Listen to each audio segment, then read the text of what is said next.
legend in the building. So let's just get straight to it. I got this clip I want to show you with Young Thug doing this interview. Ralo, Tell me what you think about that. About who he told him. I know 100% he was going to take the stand on me and Lucha. I know. In fact, on my freedom. On my freedom. See his left hand up? Yes, his left hand. Right hand. On my freedom. He had to realize we had it. So what's your thoughts on that, Young Thug? I wanted to hear how he know Ralo would go tell on him. Oh, he didn't say how he know. Oh, he didn't? No. Then he lying. That's why he accidentally, subconsciously raised his left hand instead of his right hand. Cause when how many things go in sync when the truth. Nah. Nah. Raised his left hand with confidence. And had to think about it after he told a lie. If I know a nigga go tell on me, and how he would go tell on me, and I'm saying this nigga told on me, I'm gonna say how he told on me. If I'm saying he told on me, because just being a street, just to even say that and not have nothing to back it up is supposed to be against the street rules. Right. Yeah, for you to say a nigga go tell on me and then stop right there, well, I know for a fact on everything, I swear to God I know, and you don't go on to tell why you swearing, then you just talking. When we got a video of you, now they saying, man, he didn't tell on Roscoe, he didn't tell on Birdman. Homie, every crime, for one, they have to have probable cause to even bring you in here to be talking to you. So they have to have probable cause. For a crime to be committed, they had the crime that had already been committed, right? Right. When you watch the interview with Young Thug came and solidified the case because he gave them motive on why they committed the crime. Lil Wayne owed Baby $50 million. So he gave the detectives motive on why this man shot this bus up. And then, not only that, man, we just said to them, this is another crime. You in here confessing crime. Man, I was just trying to holler at her. When do start trying to holler at the detectives in the interrogation room? When do a street get that bowl where he's shooting at the in the interrogation room under oath, with your Miranda rights being read? When do they start macking past Miranda rights? I thought once we get in here, man, I don't want to talk. With my lawyer. Man, hey, do you want something to eat, Mr. Jeffrey? Yes, ma'am. He said, yeah, he wanted something to eat. I thought, man, no, man. So I ain't understanding this. So then I ain't understanding it, my. So the Ghetto Boys got a song, We Don't Talk to Police. Every I know, I heard describe the story of the convict criminal in the police is take me to my cell. I don't want to talk. So I can hear you up and get on the phone, say, come get me. Yeah, I used to hear talk that talk, not explaining to the detective. That's what I did as a little boy. No, I wasn't a shooter. I gave him the gun. That's what the little boys do before mama get there. And mama say, hey, y'all quit talking to my baby. He need a lawyer without a parent. But a grown man that's doing this, sliming, he ain't got no business having no conversation outside of a ticket being written. Once you have to be read your rights, because they did read him his rights, didn't they? Yeah. And one of your greatest defense as a criminal is your right to remain silent. Not your right to make a phone call to call the lawyer. Your greatest defense, and all your lawyers say, man, I hate you in there talking. So now I don't want to hear nothing about snitching no more. I ain't heard T.I. say nothing. I ain't heard Boosie say nothing. I ain't heard nobody call this no snitch. I was working in the community, and they done snitch shame me. So how to murder, man, you must done got soft. Them ain't dead yet. King Slime ain't getting this label put on him. And then he come back and apologize. Man, I ain't think I was gonna ever get out of jail. That's why I was on there acting like a killer talking with my. Well, if you didn't think you would go get out of jail, that's how you start laying on them boys' backs. That's how you start doing things like telling, yeah, man. I didn't think I was gonna get out of jail. That's why you jumped up and took that plea. Let me find, I got a way out. Now you got a way out. Now it's okay. But it wasn't okay for Gunna. It wasn't okay for Woody. Them people didn't know Woody was your shooter till you put him in that song.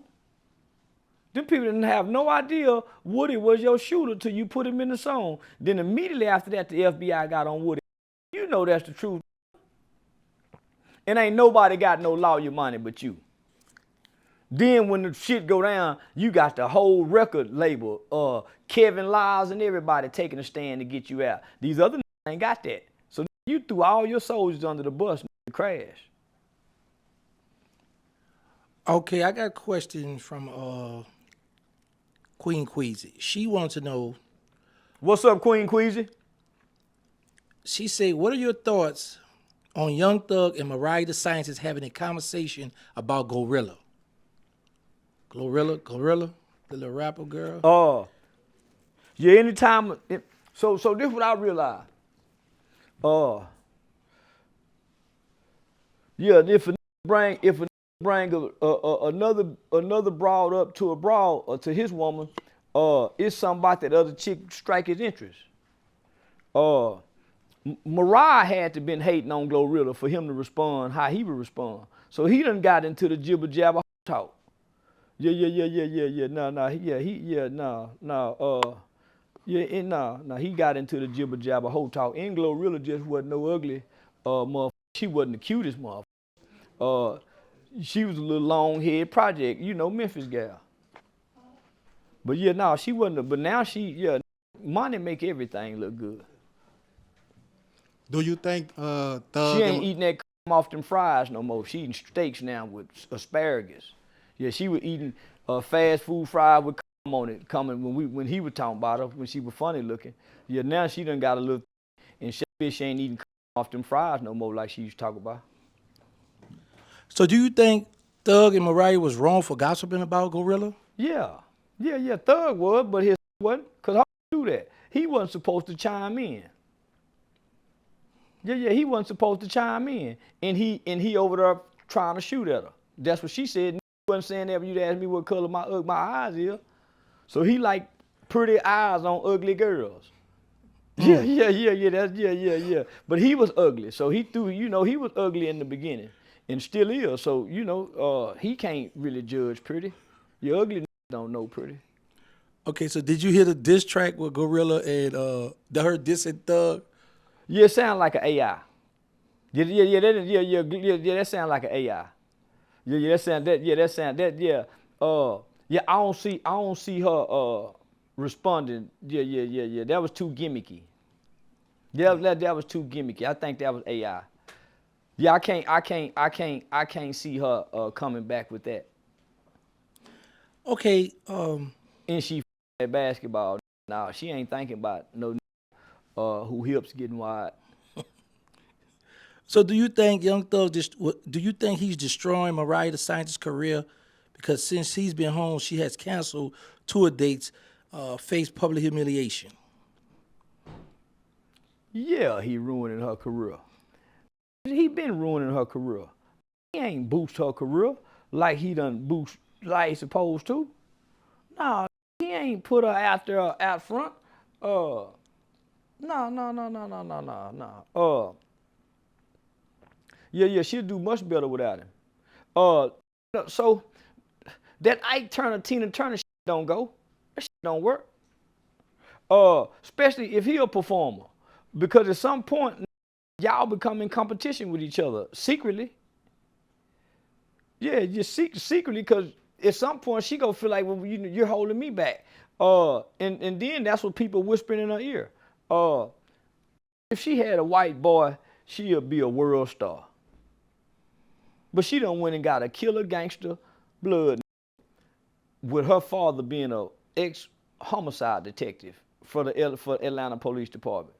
So she just rebelling, going to go get the opposite of what her father was. So now she has manners, she seemed mannable. She seemed like she get mistreated. That seemed like he mean to her. Okay, well, let me ask you this.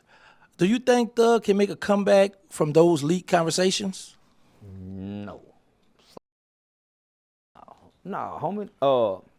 He went too hard against Gunna. And Gunna came out and countered all them by not talking, by going to go work out, put out good music, and live life outside of the internet light. He checkmated them. Everybody else ran to the internet light.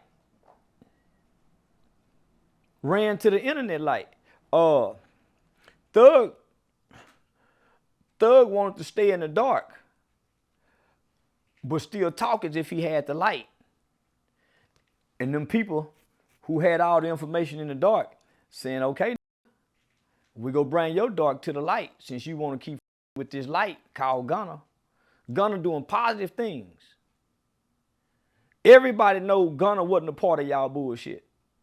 So why drag this man down who's the only successful artist on the label right now? Why drag him down when he got a way out that can still pay for everything? Because you are getting the money from him because his record sales are doing good. Your money is frozen. Your money was froze based on this RICO trial, right? They said you was gang affiliated, so you didn't have the money to pay Brian Steele. Who was paying Brian Steele? Your money frozen. Your artist? Because he ain't cheap. So there was a lot of people who would have, let me just say this. Fulton County Prosecutor's Office took their lick. They didn't cry about the loss. They know they had enough evidence to convict him. Brian Steele was just smart enough to create a narrative and create a distraction with they're after these guys because of their lyrics. So that's how they beat the whole trial. Because they actually had evidence in bodies, in bullets, in forensics, in testimonies that would have convicted. It took them 3 years to get into Thug's phone. That's why he took that plea.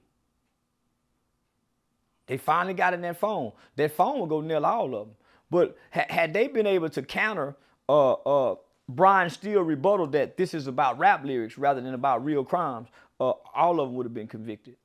But that was a clever defense to tap into the jury, because even the jury said there's no way they would have convicted Thug because they was all fans. Even the jury said, I don't give a damn, we wouldn't go convict him no matter what because they're all fans. During one of those interviews with the detectives, during one of those interrogations, 2 of those officers were acting like fans with Thug, which really hurt and almost blew the case. Because if it was some seasoned officers, they would have had it. They would have nailed his ass. But those 2 young detectives was acting like fans. So a lot of this was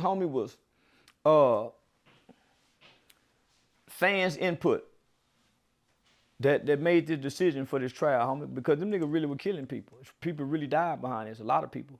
So they had all the evidence. So everybody else got out. Woody got out, and the world fell in love with him, changed his life, started going professing God, walking in a different light. Mondo got out and went and started driving forklifts, started talking positive talk. Gunna got out, started doing positive. Everybody that they got let out from that, homie, seemed to go on about their business except Thug. He came out resentful toward the others, angry, bitter. So what transformation could you have made in prison to come out here and walk good? And you done took people's life. You're responsible for taking people's life. What God was you praying to come home with that same unconditioned heart? What religion you accepting? Because we seen you with the praying hand. During the Banks interview, you talk God and you saying, man, I'm going through hell. How can I make change? That's when most people make changes, when they're going through hell. Most people don't make changes when life is good. This is where you make changes at. This is whether you stick with the change. This is where you're sincere at. When life good, you ain't as sincere in changing nothing because it's good. So nah, homie, I just heard an oxymoron in a victim-minded crybaby in the Big Banks interview. But there's no way he can advance his career or his woman's career, because when you hear him rap, he ain't got that instrument musical sounding voice that he once had that sounded like instruments before he went to rapping. He sound like a dragon who now, when he opened his mouth to blow fire, smoke come out. He ain't got that fire no more.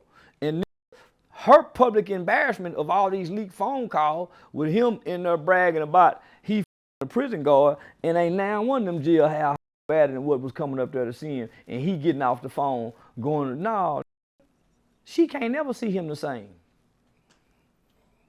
So he's saying, well, baby, I thought I wasn't going to ever get out. That's how them boys. What God, most find a God at some point when they're at this point, some type of high power words to repeat. You and gossiping every day like a on the phone, as if you ain't on a jail call. And you were putting the dots together in certain conversations about the crime. On the phone call with 21 Savage. So I'm saying, man, he should have just walked away my silence and did like Big Meech. Just got on there and smiled. Didn't say nothing. Big Meech just smiled, don't say a thing. He nod his head. It's the best thing to do. So do you believe Thug owes Gunna an apology? Not at this point. The best thing, leave Gunna alone. You done already turned everybody against him. At one point in time, would nobody even play his music in Atlanta. Or if they did, they wouldn't even dance to it because of what you were saying, you and Wham. And the part about it, you let Wham and Dirt put the tag on him before you did. You wasn't even greeting with the card of it. But whatever Wham say, Wham go. So we don't correct Wham? You a big homie. You don't correct little homie when he wrong? Nah, homie, we ain't gonna do him like that. If nothing else, let's spare him some mercy while I'm in trial right now. No. Because Woody knew Thug was snitching and he wouldn't tell nobody. Woody knew, but he wouldn't. Even right now, he still spare Thug, showing mercy. Okay, let me ask you this. Cardi B is pregnant with her fourth child by Stephon Diggs while still being married to Offset. Do you think Stephon Diggs would marry her? That ain't Stephon Diggs' baby by law. By law, that ain't his baby. It's the father's who she's married to, baby. So if I was Offset, I wouldn't divorce her. I put, I demand my name. Yeah, I name the baby a up name. And then mistreat the baby because it ain't mine.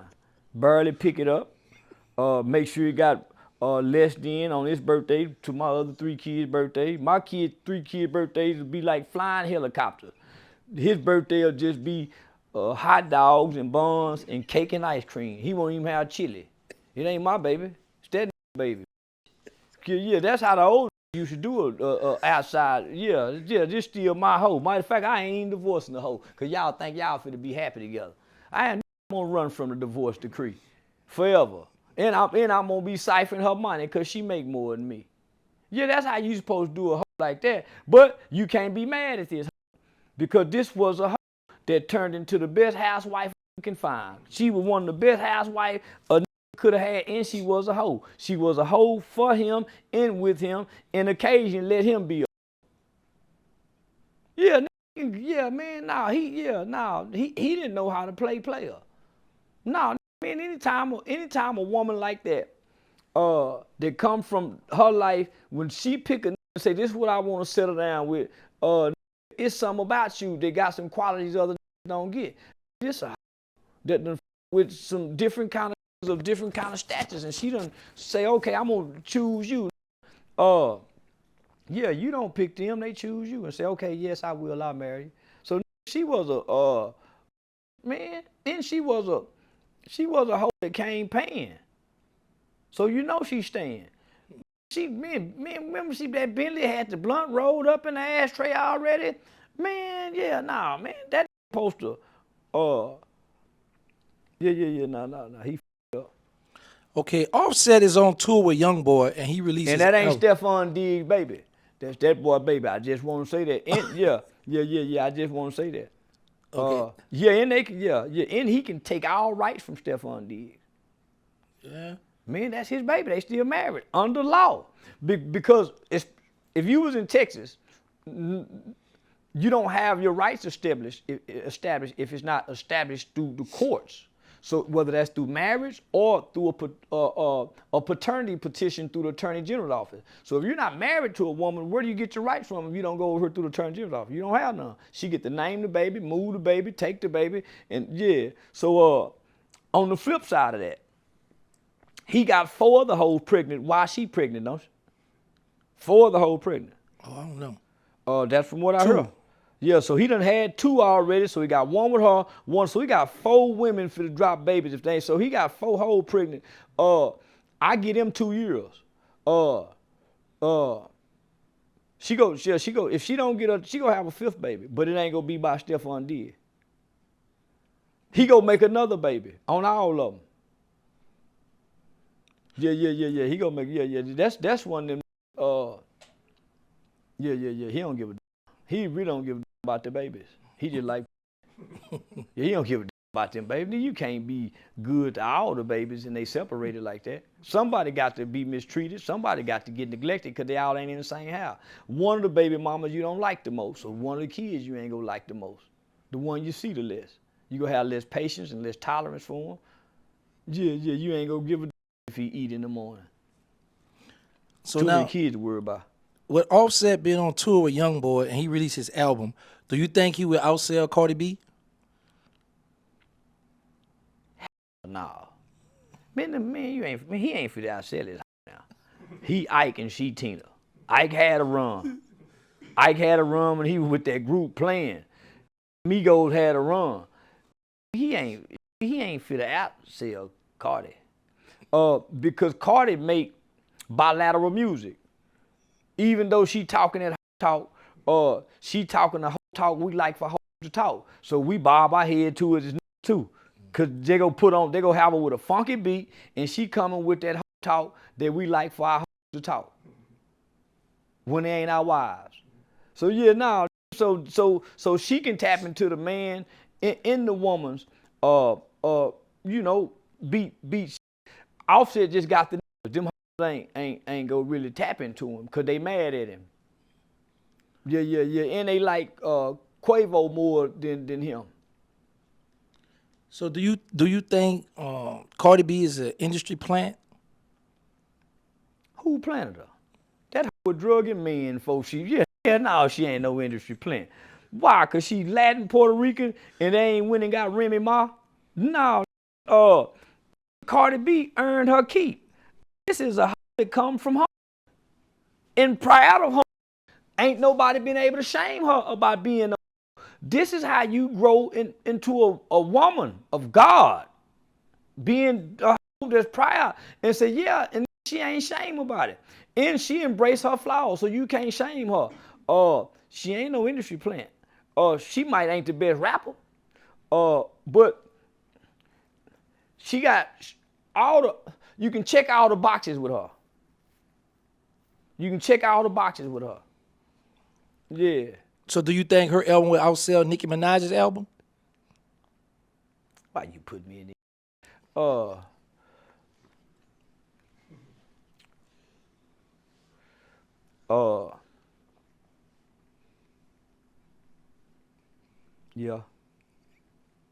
Yeah. They blackballing Nicki. Yeah. Nicki done said, Nicki done spoke out against too many things. I think when she beefing with Rock Nation for a minute. They go blackball Nicki. Nicki is very talented. Grind to get it. But you just can't beat her. Yeah. You can't beat her with nothing. It's hard to beat her. That walk with the confidence of her. Yeah. She got God favor on her. Okay, Dreka Gates filed a divorce from Kevin Gates. Do you think he's going to sign the paperwork for this divorce? No, that if he let her go. No. Yeah, no. Yeah. Nah, man, when she ready to go, you let her go. Yeah, you got. Matter of fact, he just texted me the other day. Yeah, man, I just want to call and ask him. He got another wife. He just left Brittany. He let her go. Yeah, he gonna let her go. Okay. Now let's go. T-shirt. T-shirt gave me some questions for you. He say, what should we expect at the NBA YoungBoy concert in Chicago? I think they canceled it. I think they just canceled it not too long ago. But violence. Yeah, violence. I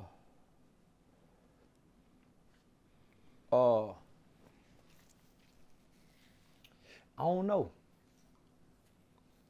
You don't know what to expect in Chicago, homie. Yeah, they getting out of jail with his booking papers and bags still closed up. You know, he ain't got his belt out. Yeah, so you don't know what to expect in Chicago. And then you bringing the spirit of death around a bunch of deadly young who really got some inherited beef from the Dirk, the King Von, the Rondo, Lil Tim been coming. So, and the expectations is for something to happen. So I'm saying the young want to live up to the expectations rather than enjoy the concert. So I think we gonna have us some crash out young that's willing to throw their life away. Yeah. I wouldn't expect nothing else from Chicago at a YoungBoy concert.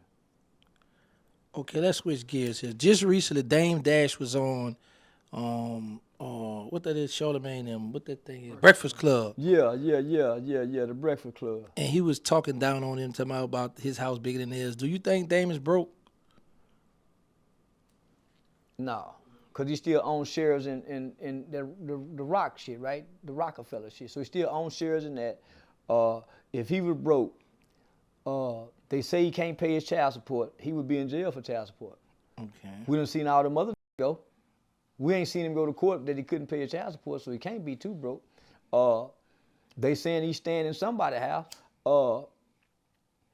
He living better than the average American, so he can't be too broke. He might not be making what they was making or once was making, so you know they gonna kick it when he down. Yeah, when I get mad at it, I can't beat up. That's what I go to insult them with. Shit up, old bro. Yeah, I bet you now if I beat you up, we still talk man talk. Yeah, I still go back and forth with it if I can beat you up. But if I can't beat you up, yeah, I'm gonna hit you below the belt with the broken. You broke. Yeah, that's the only reason I do that to you, because he can't whoop you. Because Dame said, I punch you in the mouth. Well, another nigga said, you got me, punch me in the mouth then. Well, nigga that's scared to get punched in the mouth say, oh, you broke, Dame. You know, he try to tell. Yes. So yeah, he was scared to get punched in the mouth. So he got to attack away from violence.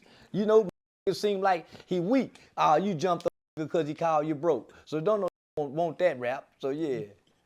Oh, okay, so do you feel that by Dame and Jay-Z coming to the game, get money, that Jay should give Dame a few dollars if he need help? No. Should no man give you nothing out of his pocket?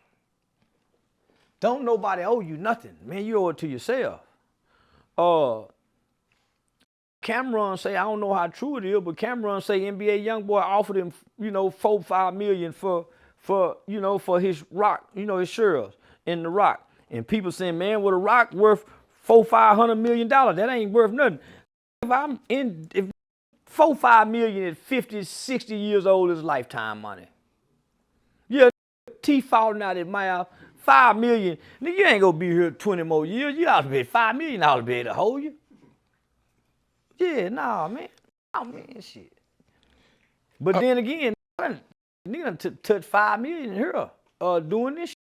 So that's a lot of money for me to do again. So for just to get $5 million for Rock Nation, man, I go start some more shit. Dame Dash. Did you see when Cameron and Adrian Broner had a situation on the show where Cameron had to tell him to get out? Yeah, I seen that. Do you think Cameron's wrong for that? Nah, homie. If, yeah, homie. You don't want. For one, man, most who can box think they can bully. So they're, yeah, yeah, nah, you don't. Uh, yeah. You really trying to hold you doing like that in front of a woman, and come on, you don't do that. That's her dude here. Well, you saying that.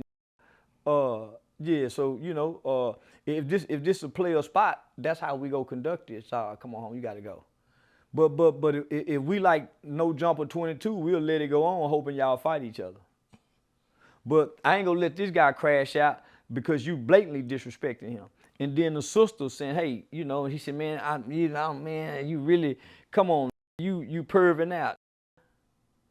Yeah, we want to be smooth around the ladies. Yeah. I forgot to ask you this question when we were speaking about when you brought up Big Meech. Did you watch the show? And if so, what are your thoughts since it's been canceled? I seen one season of it. Yeah, I seen one season of it. I don't think nothing of it. I ain't in the TV like that. Yeah, I think it was just a missed opportunity for black people on all our parts. 50 got the rights to the BMF story. He don't have the rights to the Big Meech story. So the same story is Big Meech story. You just leave out the components. Yeah. Okay, Selena Powell recorded Lil Meech begging. She said him and his dad broke and they living in Floyd Mayweather's apartment for free. What are your thoughts on that? They saving some money, so what's the problem? Yeah, what's the problem? Just getting out of prison.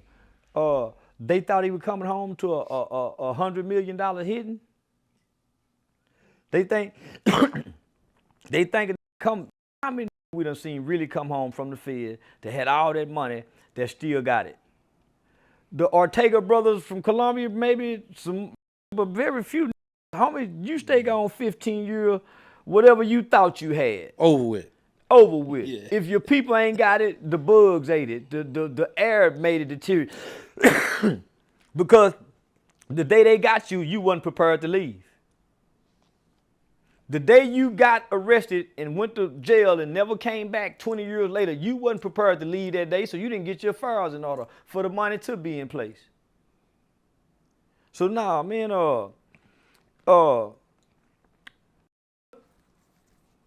that sound like a fed up. That's a disgruntled that's acting like a bitch. See, that disgruntled turn into a venomous. She can, a disgruntled can play a mean woman, a nasty lady, and an evil bitch in the name of how she feel. So that means she was him knowing he was broke. She was Uber eating his little broke ass. She was getting him, hooked him up with her weed, man. She was waking up, getting that 9 pill a day. She said, wake up popping pills. So she was getting that numb pill dick. And he was hungry. So boy, once she feed that young with that numb pill with that full belly, he all night. And she start him over tomorrow. Baby, you hungry? I'm on the Uber Eats. And as soon as she make him mad, she pull out the receipts. So yeah, like my say, ho say, no say. You don't listen to no hoe when she mad at a nigga. Yeah, you don't even pay her no mind when she mad at a nigga. Okay, Michael Irvin calls out his son for rapping about the struggle when he grew up rich. He should have kicked him in his ass. Yeah, he should have kicked him in his ass. And yeah, he should have did him, he should have kicked him in his ass. Lying on me like that. And I done put you in all these private schools and all. Yeah. I keep hard as I done work, much trouble I done been in snorting coke to make sure I get out the trouble to get in the Hall of Fame. And now, and Mike was a up, so he made plenty of money for this boy to grow up and rap and end up on real life street stars talking like he ain't no spoon-fed kid. So what are your thoughts on Boosie's son getting caught with these guns. I had something to do with it. I keep telling everybody that they don't want to believe me. I'm the one put the police on Tootie. Tootie done scared me one too many times. I was cheering that Boosie finna get a life sentence. Tootie went on DJ Academics and said, I can't wait to see him. I know Tootie been hanging with some niggas that's been trafficking guns. And they sent me the address where he was. I had an interview with Big Banks. I was in Atlanta. For my safety, I sent the reports in to the police department. They jumped down on the boy and shit. By y'all, whoop-de-doo. Boy in trouble. A lot of trouble too. Yeah, like father, like son. Even the Bible says that a son can do nothing but what he sees his father does. So yeah, the boy want to be like his daddy. Yeah, boy want to be like his daddy. And hopefully they can be cellmates. Man, you know what? Let's talk about something that we rarely hear you. Oh, he finna grow up now. Oh, he finna grow up. He finna really see how cool his daddy is. Cause them niggas in jail gonna be saying, man, we love your daddy. They gonna be beating on the table, rapping his daddy. Man, your dad, my favorite song is your daddy. Father God, I've been betrayed. He gonna be a little superstar now. And a few of them gonna be jealous and try to test him and fight him. And I don't think the boy can fight. Okay, now. Who I know Boosie's sick. Yeah. I would be too if my boy was in trouble and I'm about to go to jail. Yeah, I'd be sick. Okay, you always talk about prison and streets. But what was the very first time in your life you felt powerless as a kid?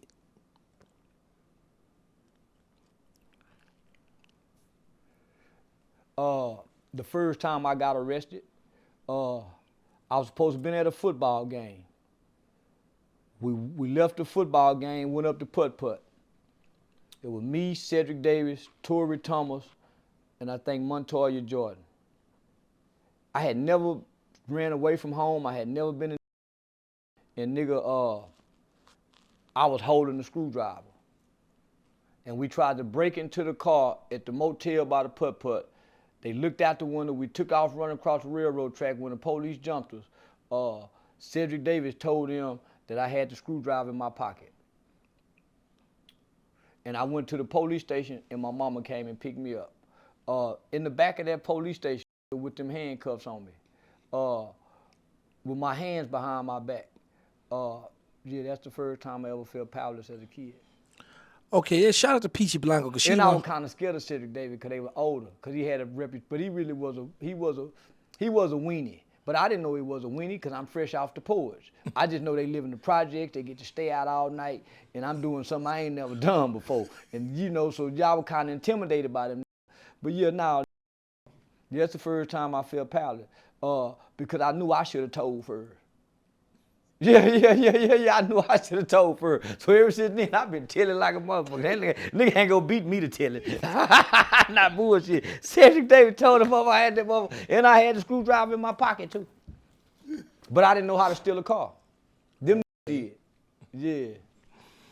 All right, yeah, so these questions coming from Peachy Blanco. She just asked that question as What's well. up, Peachy Blanco? She from the Crypto Jeezy crew.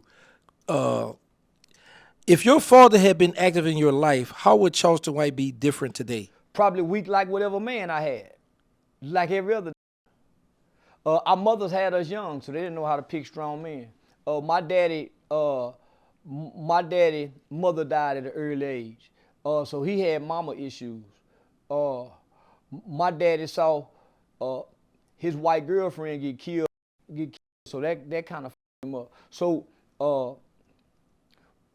I'm glad my mother didn't have weak men around us. So she'd rather no man be around, because she didn't want us picking up no weak man traits.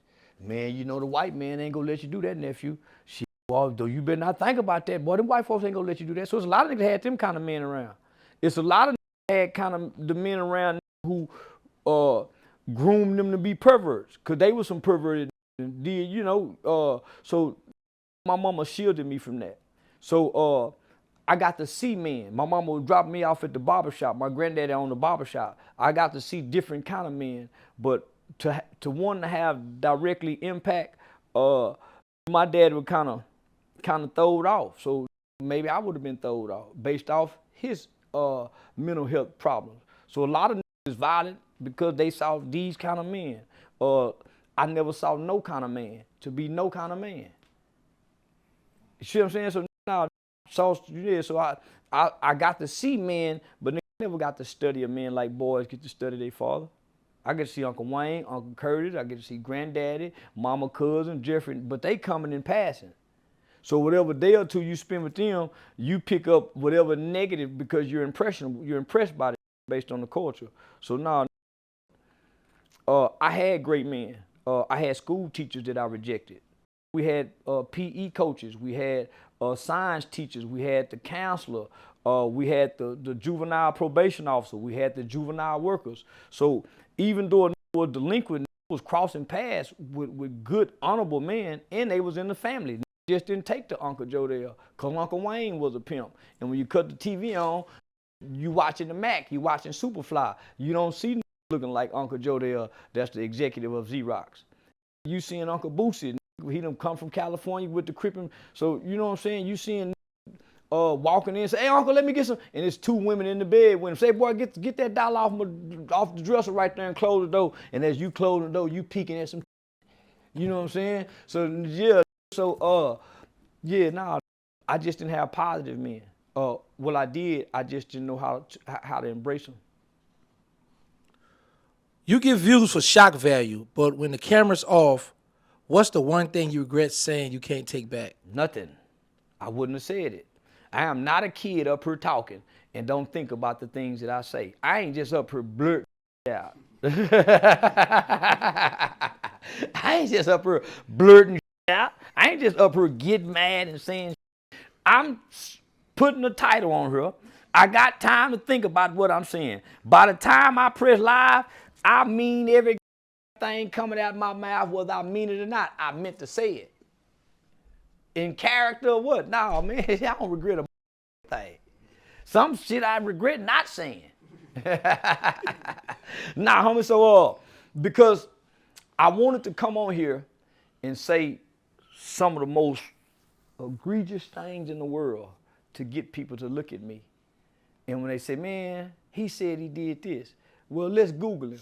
Well, if you Google and really look, then you gonna say, man, that man bullshit, homie. Man, I really used to work with kids.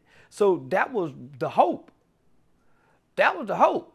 Man, I used to white women. What you mean? Man, this man used to teach human trafficking for the United States Department of Homeland Security Sex Division. First responders every year at Eastfield Police College. How could he have done that? I used to partner with Traffic 911. So I'm saying, okay, I can say that because I ain't never done it. I done killed a white man. I ain't never shot a gun at a white man. Snatched a white woman purse.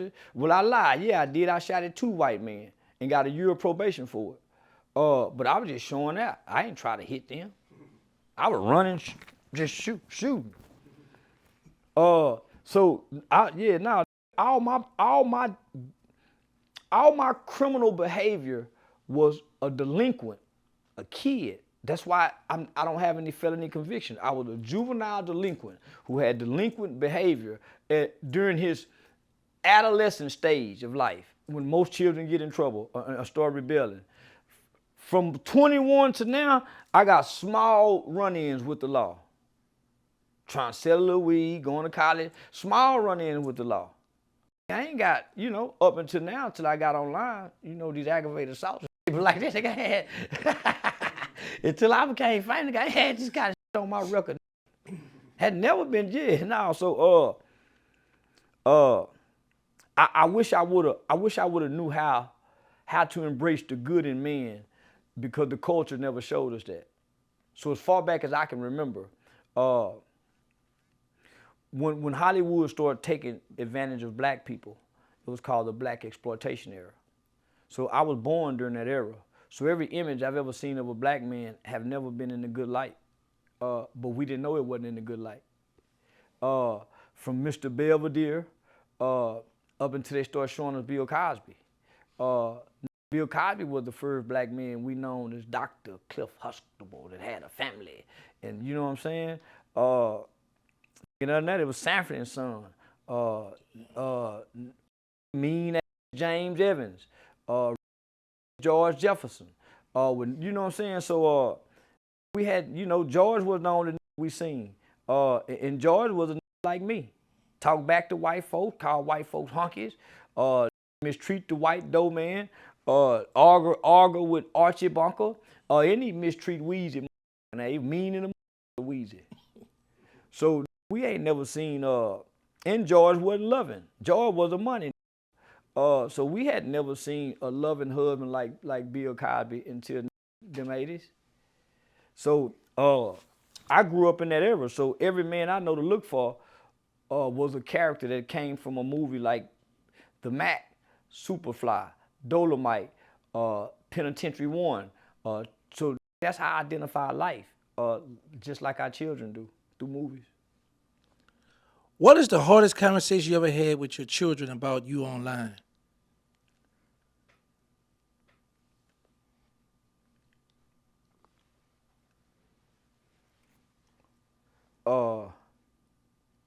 When I started becoming famous and motherfuckers started threatening the family, motherfuckers started, Googling your name, putting your daughter and them address online.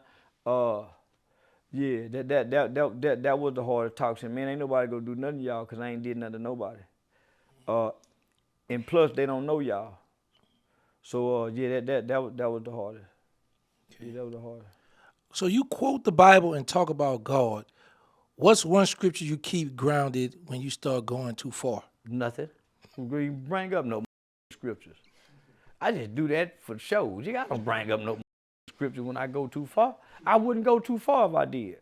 Y'all don't bring up no scriptures. Only time scripture come up is when the jail door closed. And it take a few days for me to start talking to God then. Because I be saying, man, I don't want to be the type of when I go to jail run to God. But after a couple of days and it seemed like the door won't open, God, say, man, but after 4-5 days, man, now listen, God, man, I know, man, they start doing other kind of shit. Other than that, I let mama talk to God. I let my mama send me these scriptures home and I read them and I send them to Aiden Ross. But I don't fall back on no scripture. I know right from wrong. I make a conscious choice to say something wrong or do something wrong. It's a thought out choice. So why would I think to do this? Know I'm gonna do it again and look for a scripture to fall back on. Who am I hurting with my words where I need a scripture? Who told you to listen to me? If I'm standing on the corner saying, man, you stupid ass ain't shit. I hope white folk, who I'm talking to and I ain't put no name on it. I'm just on her talking. Y'all coming to hurt me. Now, if I put a name on it, then I mean I've been offended by you. If I haven't been offended by you, then I think you're a celebrity who don't pay me no mind.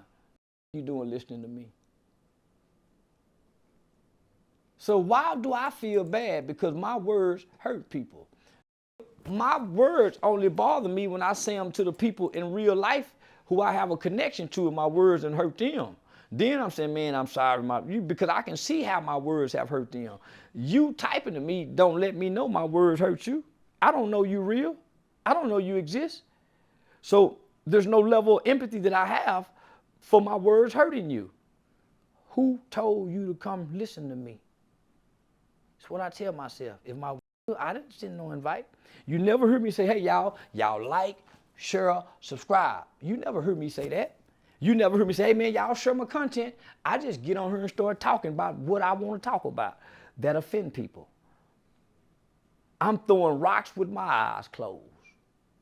And I don't know who holler. I heard a holler. I don't care. Can't see you. I don't even know you. Do you believe your mission is godly work, or was it just entertainment that turned into a calling? No, it's not no godly work. I ain't never talked to God. I don't know about God. I became what I wanted to see. Saying, God, mother, I ain't on no mission. The mission is to take care of my family. Doing all kind of shit, doing all kind of jobs, struggling as a father. I'm a struggling father trying to say, man, I have to figure out a way to get paid because I can't get off of here. This didn't have nothing to do with no mission. This me feeling less than as a man and as a father because I can't get off this thing here and they say you can get paid from it. This other shit ain't paying, but I can't put this down. I'm up under the house working, talking to 5 people. My nigga said, man, who you talking to? 5 people here. Nigga, ain't no 5 people listening to you just talk. But I feel, so this ain't had nothing to do with no mission. I ain't come to try to uplift nothing. I didn't come to try to empower nothing. I seen 2 Netflix movies. At this time, Netflix was the biggest thing we had known to date. Netflix had been out a couple years, so everybody watching everything on Netflix. Hidden Colors, everything. Eddie Murphy came with Dolomite. Boy, that's when the light came on. Man, he was bullshitting. I keep explaining this. Before Dolomite, it was Social Dilemma. Social Dilemma is what say they make millions and you can too off this, and that this is controlling everybody. This is the worst thing. This is fees. This is like crack. Everybody on it. And then at the time, Facebook had just hit his billion mark, his billion subscriber mark. First platform to hit 1 billion. So this they had came with the live Social Dilemma. So I'm a thinking man. So now my saying starting to make me feel stupid because I'm always on this phone arguing with people.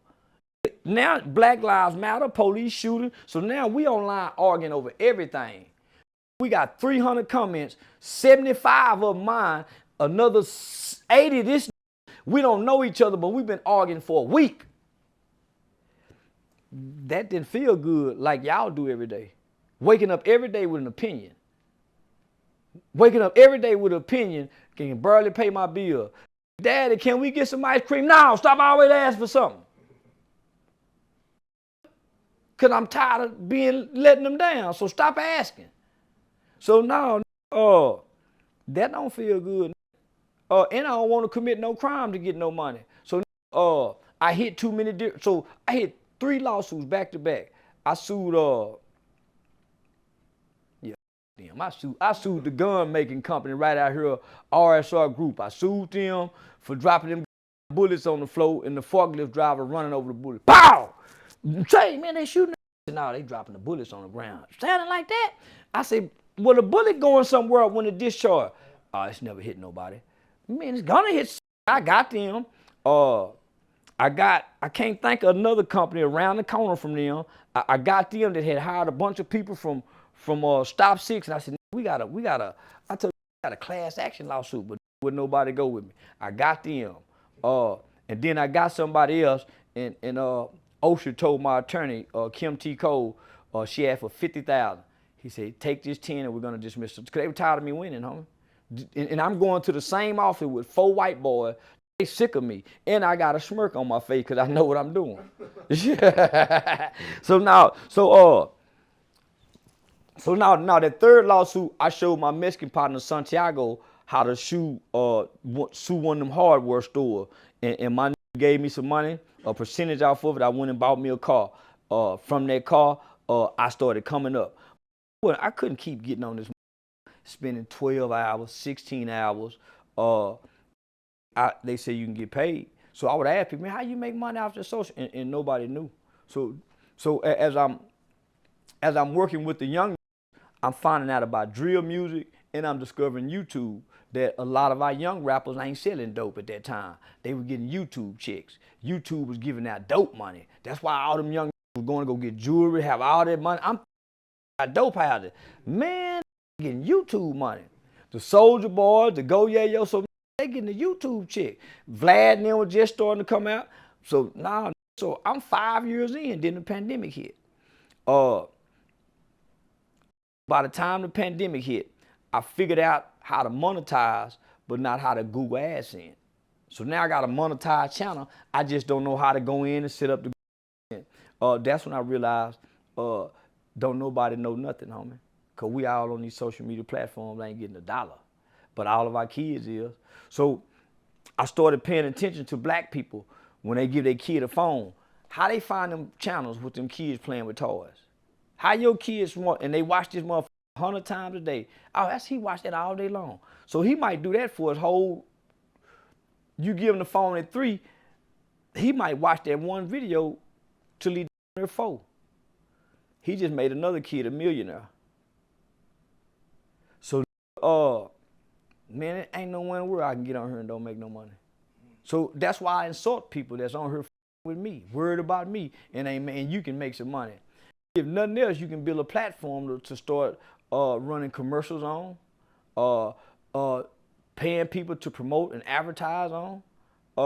Everything in every entity in America got a social media page. The FBI, Pizza Hut, McDonald's, everybody got a social media page. So what they realize is this feeds the dopamine. This is like hitting crack. This is like shooting heroin.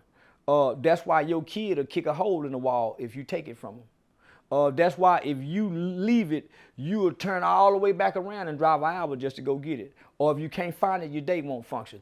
So this is a drug. I ain't fit to be hooked on nothing and can't benefit from it. Yeah, so once I realized that, I tried to explain that to people. Say, man, listen, y'all, I'm just playing a character. I ain't this mean. I'm bullshit. I done heard this. I'm really just repeating shit I heard in the hood. And here's why. I seen the movie Dolomite. Man, listen, y'all, I get on here and say anything. You know why? Because I realize y'all will watch me and then make money. The worse I say, the more money I make. The worse shit I say, the more money I make. That's what trips me out, homie. So at this point, what won't you say? It ain't nothing I won't say. I won't threaten my mama. I won't threaten you. But I respond with a threat, with an indirect threat, because I know how to word and use words. Man, he threatening. No, I didn't. I said, if you do this, so that's up to police. Said, no, he's not threatening. So I specifically worded like that, as if I'm responding to a threat, because I play defense, not offense. So I know professing to be a snitch was gonna make the black community say, whoa. When I was doing that, nobody in the community wanted that shame on them. Nobody wanted that shame on them. I was willing to take the shame because I was ashamed of being black. I was around too many white people and have to explain our culture, explain our problems to white people. So that's how I started end up doing criminal defense mitigation, working on murder cases with white lawyers to come explain to white juries in white town why you shouldn't give this black kid. Now, I done sat in some of the most racist towns and saved black lives because I know how to assess us to white people. Why are you talking down on us? I'm an expert on us, nigga. Everything about us. I done tried to be everything they wanted to be. And I shouldn't have never been. I've been a academia, intelligent little, somewhat of a little small genius. I played the culture because those were the images propagated and presented to me. And that's what I saw within my family and my own community. Uncle Jodell was the only executive businessman we know. My granddaddy was a businessman, but he also went to the feds for dope. Made the front page news. He was a supervisor of the bus boys for the buses. So when he got busted with it, he was the front page news. So that, yeah, my granddad was a very prominent man. My mother's a very prominent woman. So we don't know nothing about the streets. I learned it watching TV. Yeah, I learned it watching TV. I don't know nothing about the street. And I went and fit in properly and thought I was from where they were from, playing. So that's when I realized toughness or followers, because I wasn't tougher than everybody. I was smaller. I wasn't worried, and I went and fit in with them playing and acting like I was just listening to shit and then going to repeat it. Give stories about eating syrup sandwiches, and I don't know what that's like. All my bread had meat on it. I didn't know what it's like putting 2 pieces of bread to try to get full off of it. I don't know what it's like to drink water just so I ain't know them stories. So I would have to make up shit based off shit I heard just to fit in. I got tired of trying to fit in, homie. But I was in my 30s when I decided I don't want to fit in no more. I want to be I'll be a to stay daddy. to still be daddy. Yeah. If you could be remembered for one thing, which would it be? An activist, comedian, truth teller, troll? Which one would you choose? You can't just put me in no box. I'm everything but nothing. Yeah. I became everything that I ever wanted to be in life. Everything that I ever wanted to be in life, I grew up and became it. I wanted to play gangbang, I did. I wanted to play cat burglar, I did. I wanted to play killer, I did. I wanted to play pimp, I did. I wanted to play doughboy, I did. So all I seen on TV, homie, I got to play those roles in life. The best one to me is when I found me. When I found me, the world fell in love with me. Having a glass eye didn't matter no more. Being skinny didn't matter no more. Having a bald spot didn't matter no more. Having nice clothes didn't matter no more. Kind of like a who just done gave up on life and living on the streets, but I wasn't living on the streets. I was living among street people, helping their children, and then going home to a comfortable house at night.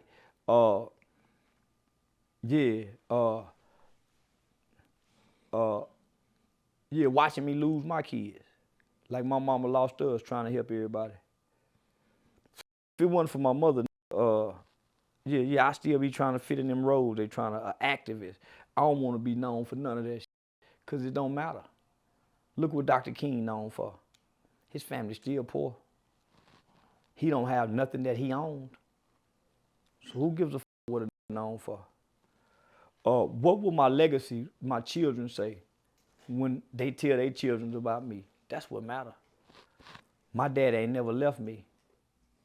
You can't measure a man's greatness or his value until he gone anyway. I ain't gonna forever be known as a comedian. I ain't gonna forever be known as an activist. I'm just gonna be known as a that was honest, as best as he can be. If you had to give up all the fame tomorrow, but you got peace at home, would you take it? Peace at home. I like this fame. Come on, man, I done had plenty. They ain't never had fame before. Some peace at home. Give me all the give me the some peace. Yeah, give me the fame.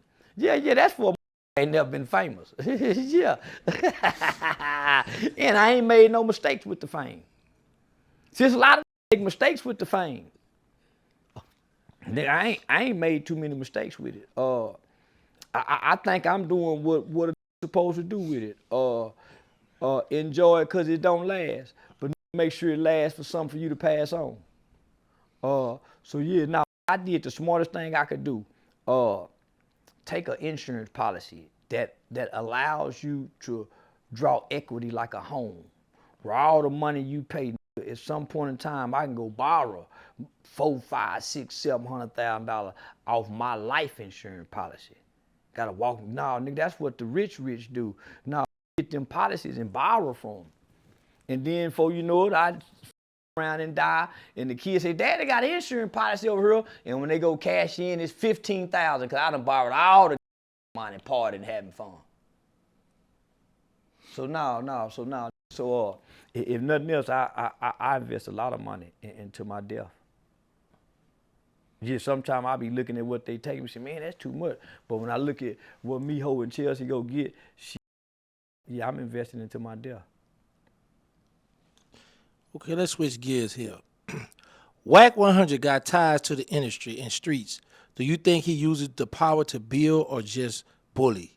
He don't have no ties to the streets. He has ties to the industry because he's trying to play bully. And they think he has ties to the streets because he talk loud with a deep voice. But he ain't been known to hurt nobody. So he can't bully nobody.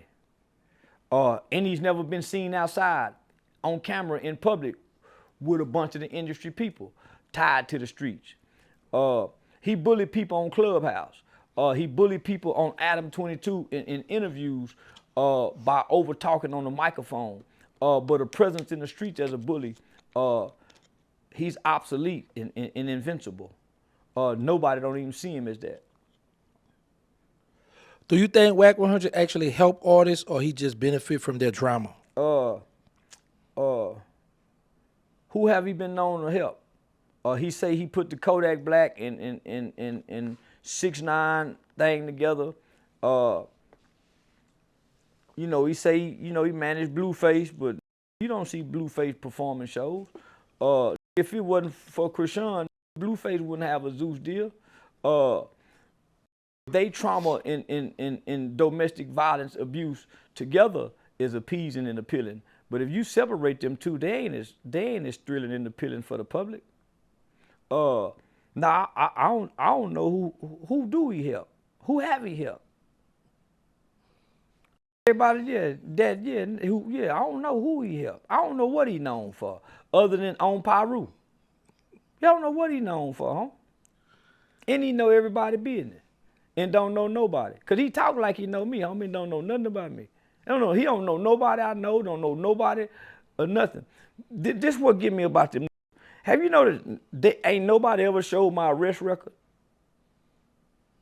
They showed everybody arrest record. They have, nigga, I won't know, they won't show my criminal record or nothing, cause I ain't got now. I ain't been in no major trouble to have to tell, to want to tell. I ain't faced no long time in prison.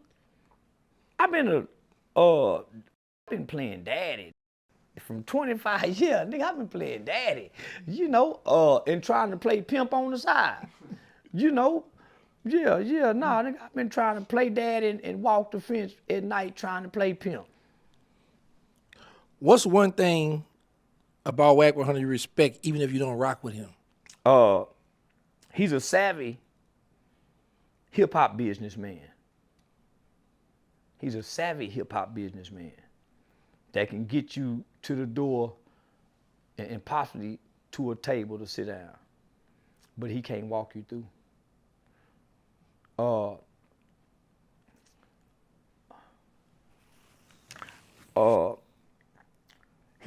I respect him because he's a critical thinker. That's how he play everybody. That's how he can play everybody against each other. That's a trait that you learn in the juvenile system. So he a boys' home baby like me. Yeah, he grew up in the boys' home just like me. So during our era, because he and I are the same age, homie, depending on where you were, they brainwashed our mind to be master, homie, nah, nigga, every that come through the boys' home during my era went on to be prison leaders, gang leaders, kingpins. Now, homie, they had to stop what they was doing because they was developing. They were developing some strong-minded leaders. They had to stop. It was almost like they were brainwashing us. So the therapy, the psychiatrists, the psychologists, the thinking errors, the light, homie, the different kind of programs that we was indoctrinated in 16 hours a day for 6-7 years. A kid's normal life out here mentally can't compare to my thinking level. I was raised to be a psychiatrist, a psychologist, because I grew up in their field, in their world, where if they say, hey, well, Charleston, why did you do that? You say, man, well, I did that because he made me upset and I was angry. Well, how did you feel before you got angry? Most motherfuckers can't say, what you mean? I got mad. Well, there's other feelings before anger. Anger is a smokescreen. That's the last emotion. So then you say, well, I felt like he was gonna hit me. Well, that's a thought, Charleston. I need you to tell me how you felt. So they're gonna give you, so you can't come up with a word because you don't know how you feel because nobody's taught you your feelings. So they're gonna give you a sheet of paper with 100 different smiling faces, frown faces, with I feel excited, I feel oblivious, and you look at them faces. So now you're learning how to identify what you feel. Not only that, when you say, well, I feel like, well, Charles, I asked you what you thought. You tell, so now you're learning to separate your feelings from what you think. Homie, do you know how critical that is to thinking? Because as a kid, you act off your emotions based off lack of brain development. They call it being impulsive.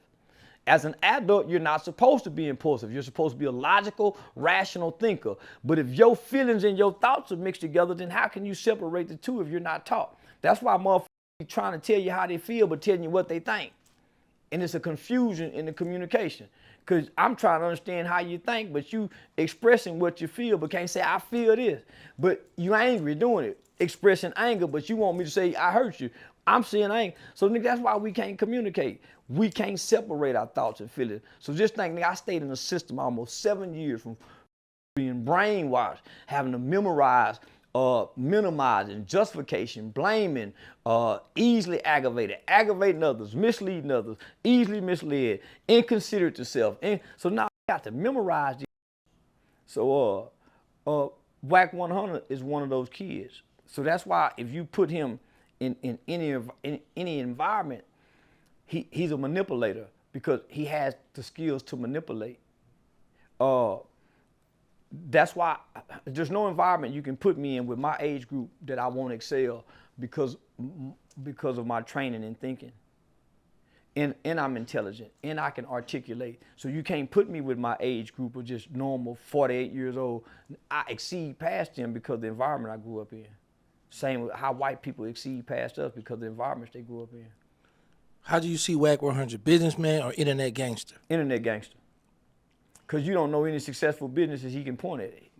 Now he says he has a diaper business, which I've peeked into the diaper business, but that's a future takeoff. But he's an internet gangster. That's why it's on Paru. I pull up on you. That's why that persona is given out. He don't give out the businessman persona. He give out the type of that's go backdoor the people he do business with. That's why he got 6 tapes of Nipsey Hussle, this tape of Larry Who. That's why he got dirt on everybody. Real businessmen ain't got dirt on everybody. If you had to label Wack in one word, what would it be? Wack. So who's more dangerous to the culture, you or Wack? Wack. Okay, now let's move on. Do you think people in hip-hop celebrate black women building families the same way they do others? Other who? Like other cultures. You mean like other races cultures celebrate? Yeah. What other cultures celebrate building families? I don't know, this was Peachy Blanco asked. Yeah, I don't know no other culture. I see them celebrate mama and mama, daddy and daddy. Where we see it, where they promoting building other families. What television show can we look at All in the Family where they got the mama, the daddy, the kids, like Roseanne Barr? Where can a show on television that we can look at in any pop culture and see a family show? So no other race is promoting, but surely not. We don't want no family over here in the hip hop culture. We want, and when them get old, then we want them to be some old women. But when they're young, we don't want no more family. No, man, don't nobody want no family. That's why we ain't got no families. If they wanted families, we would have families. Nobody wants a family. Men, everybody wants to get the kid already walking. They want the kid already taught manners. Nobody wants to go through the development stages of having to develop the kid properly. So they don't want that. And then don't nobody want to play the role of family.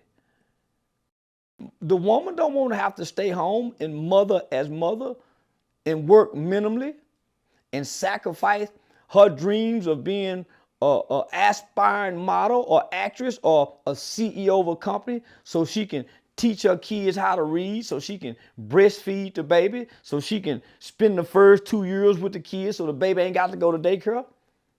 Don't nobody want to do that. No, don't no want to have to marry no woman. He got her pregnant by because they started too early. He didn't wait to her.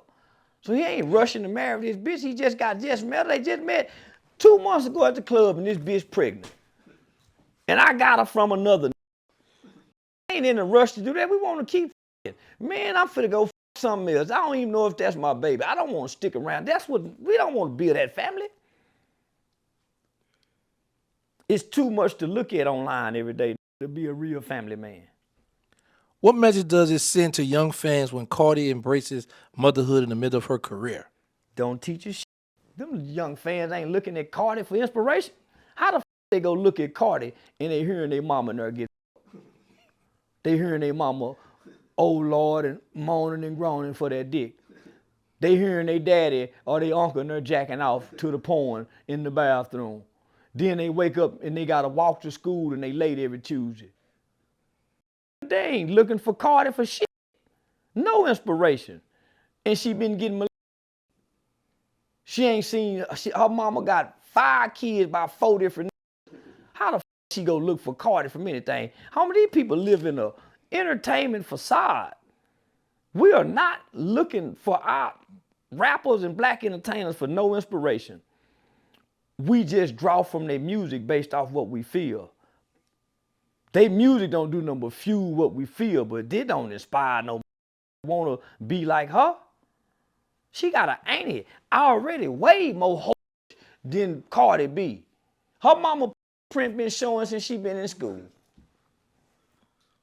Mama been showing that. Them little boy been talking about how big or how fat her mama since she was a little boy touching her. She can't even think inspiration Cardi B. Man, let's be real. Why this, no. Okay, so is this culture maturing or is it still gonna be drama?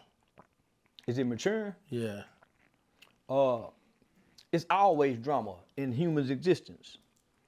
Every day is drama. When a driving to work and the in front of them going too slow trying to put lipstick on, and it's always drama. So you can't avoid drama. It's just generation maturing.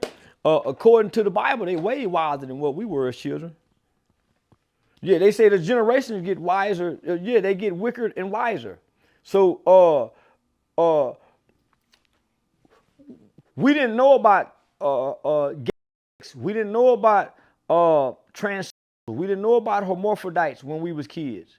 So this generation is way more wiser. We didn't have to try to understand codings in computers.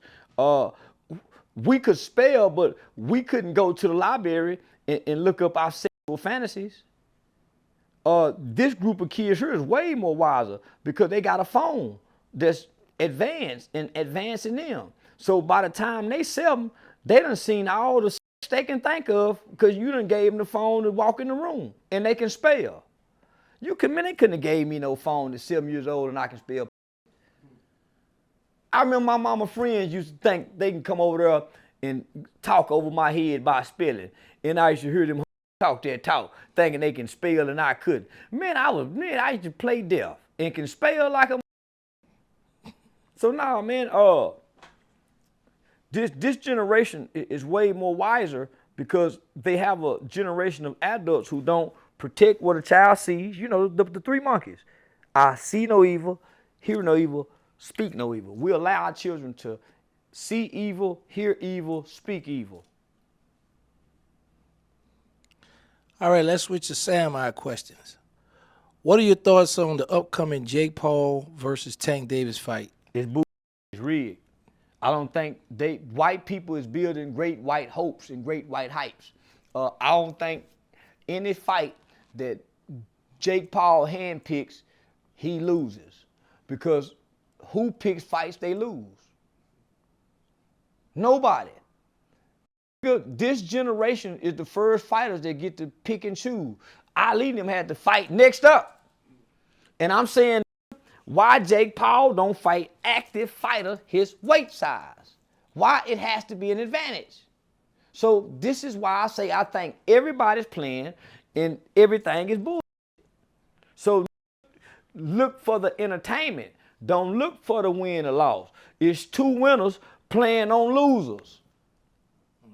It's 2 winners playing on losers. Because they think this is real. Nothing that you can see is real now. They used to say believe half of what you see and half of what you hear. And I'm saying don't believe none of what you see and none of what you hear. Walk by faith and not by sight. Your sight go trick you. Okay, but who you predict to win? Them. It won't be no winners, homie. They win. Homie, listen.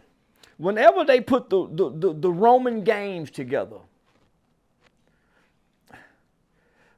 the Roman Empire wins. No matter who wins down there, they give you the winner. They pick the winner. So why are you picking a winner? I don't want to be tricked no more, homie. So I can't answer that question. See, they f***ing me about that sports shit. I keep telling them that's all the dumb black go do is talk sports and entertainment. The world, the real mother. I don't give a f about Wack 100, but I gotta answer these questions because that's what they want to know. So this is what I mean by they tap into the lower side of my brain. I got 501c3 knowledge, law knowledge. Look how dumb I got to come down to be for these dumb motherfuckers. And he just thought out questions. He just thought out questions. Who I think go win? I'm telling you, nigga, ain't no winner. Everything is rigged. They know right now who go win the Super Bowl. They know tomorrow when they put the point spread out, what's what and what's what, homie. Everything, man, they playing on us, my nigga. We think China and America fighting with each other. They ain't fighting with each other. China leaders is winning. China business is winning. The American people and China people are losing. Because we think they on different sides. It's new world order. One world government. One digital currency. We won't be free to travel the world. You would have to stay where you are. So this is one world government. They've been telling us one government is coming, and we think the governments are divided.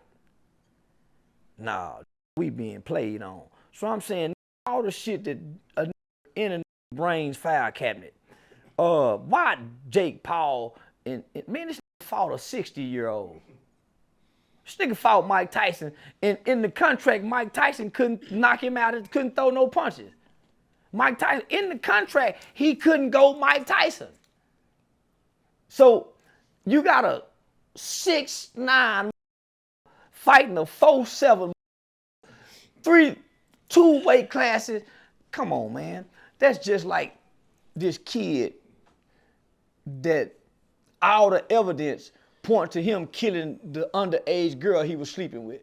The 15-year-old. Yeah, all the evidence points to him, and y'all think he guilty, but he not arrested. But every day y'all get up and say, man, they just try to lock a black man up for nothing. Now here it is, they got a black man sleeping with an underage white girl with all the evidence pointing at him, and they letting him travel the country in the tour, and he's not arrested. Y'all really think he guilty? He can't be. Because if nothing else, if they got proof he was sleeping with her underage based off her mama, they go put him in jail for minor while they crack this murder case.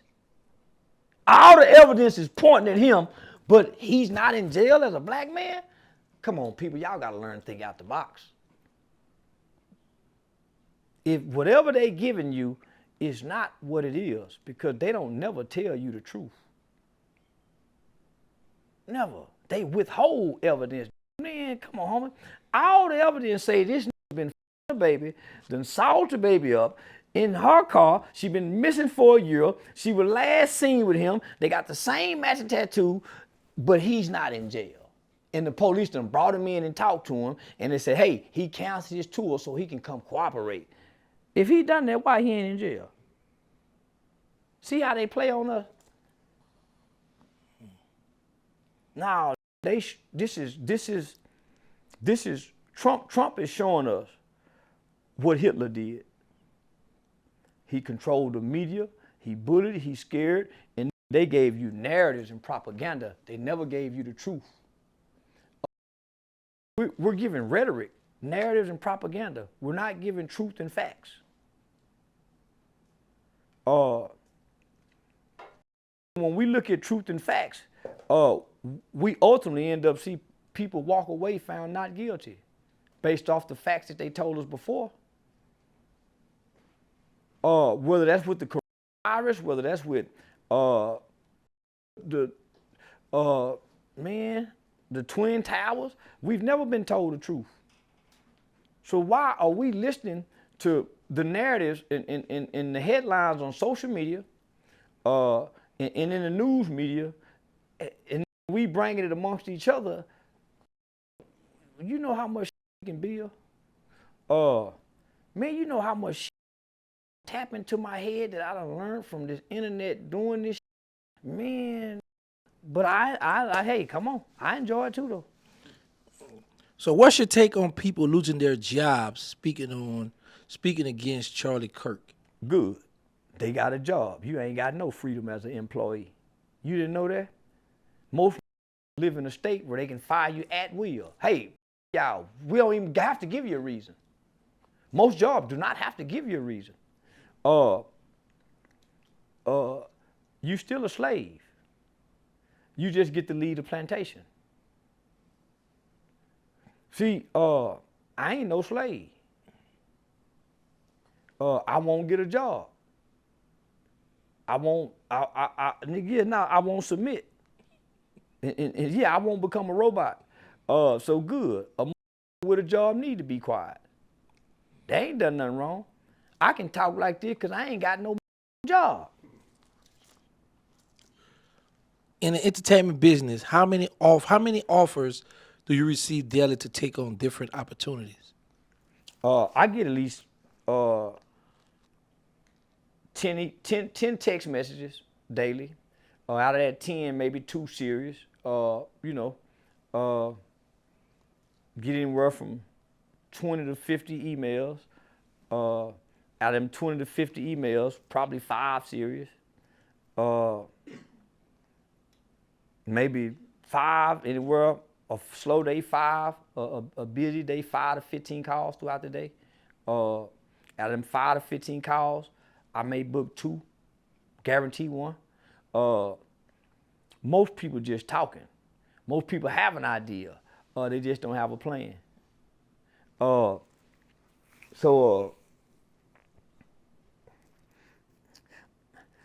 do so much on social media. If I don't make no money here, I'm gonna make some money here because let me see. Well, last week I probably made almost $1,000 just doing cameos. Hey man, what's up, man? It's your boy Charleston White. Ed told me to tell you happy birthday.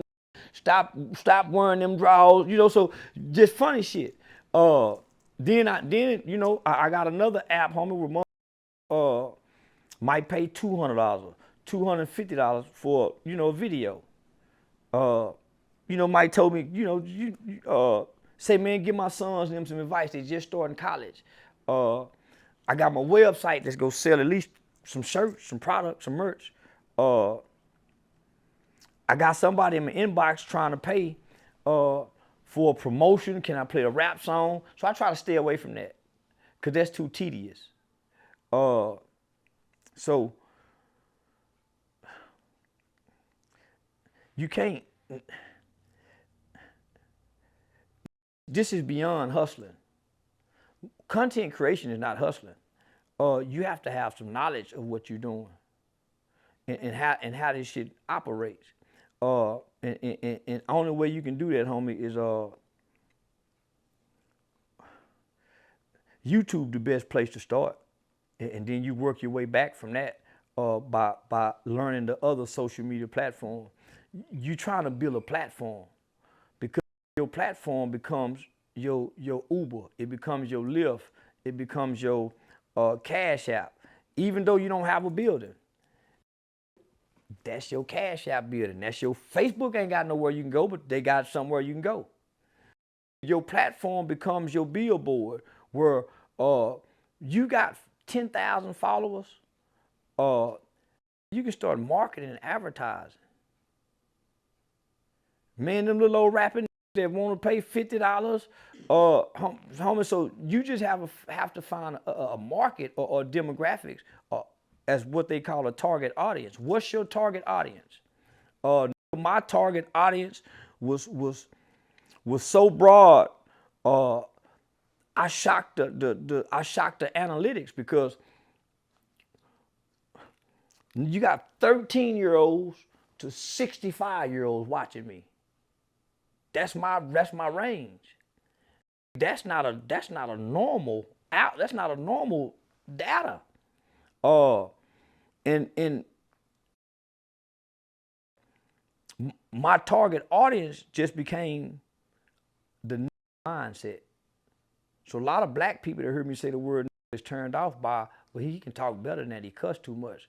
I target the mindset. You stupid. That's a specific group of people. So nothing offends these people.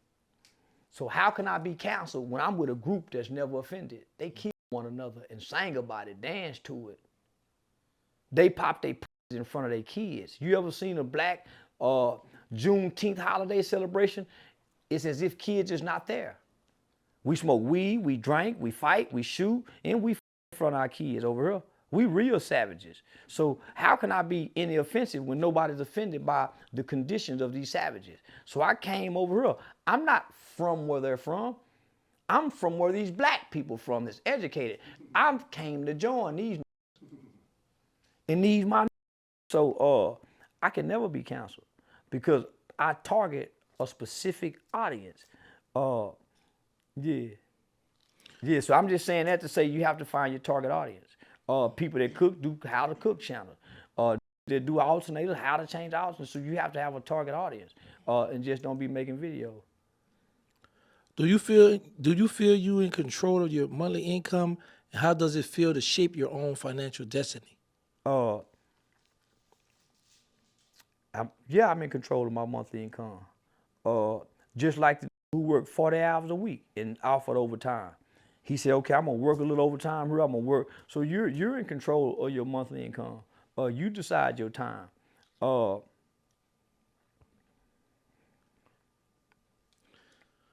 let me just say this. It ain't always about the money. At some point, it's about the business relationships. So I pass up a lot of money, homie, to make a lot of business connections. I give most of the money away. I take care of a lot of my family members. I'm a cheerful giver. But I invest in people. I like to invest in people. Some people like to invest in stocks, real estate. I find it more worthy to invest in people. That's where God exists. So I think that's where I get blessed at. Might have a slow week.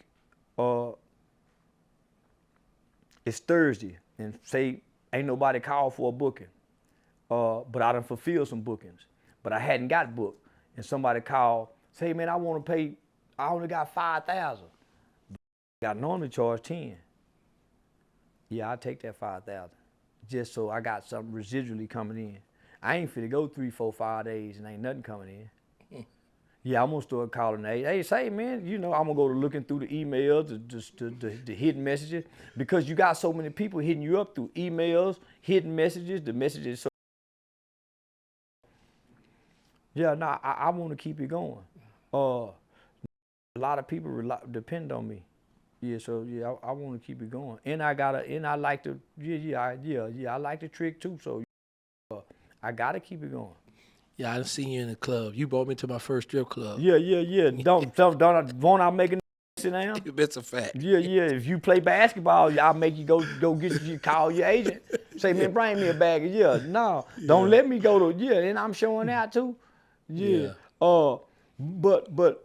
That's part of my giving too. I ain't giving it to nobody trying to sell. I'm giving to the broad and swing upside down and perform. And I ain't gotta stick my finger in the. Right. Yeah.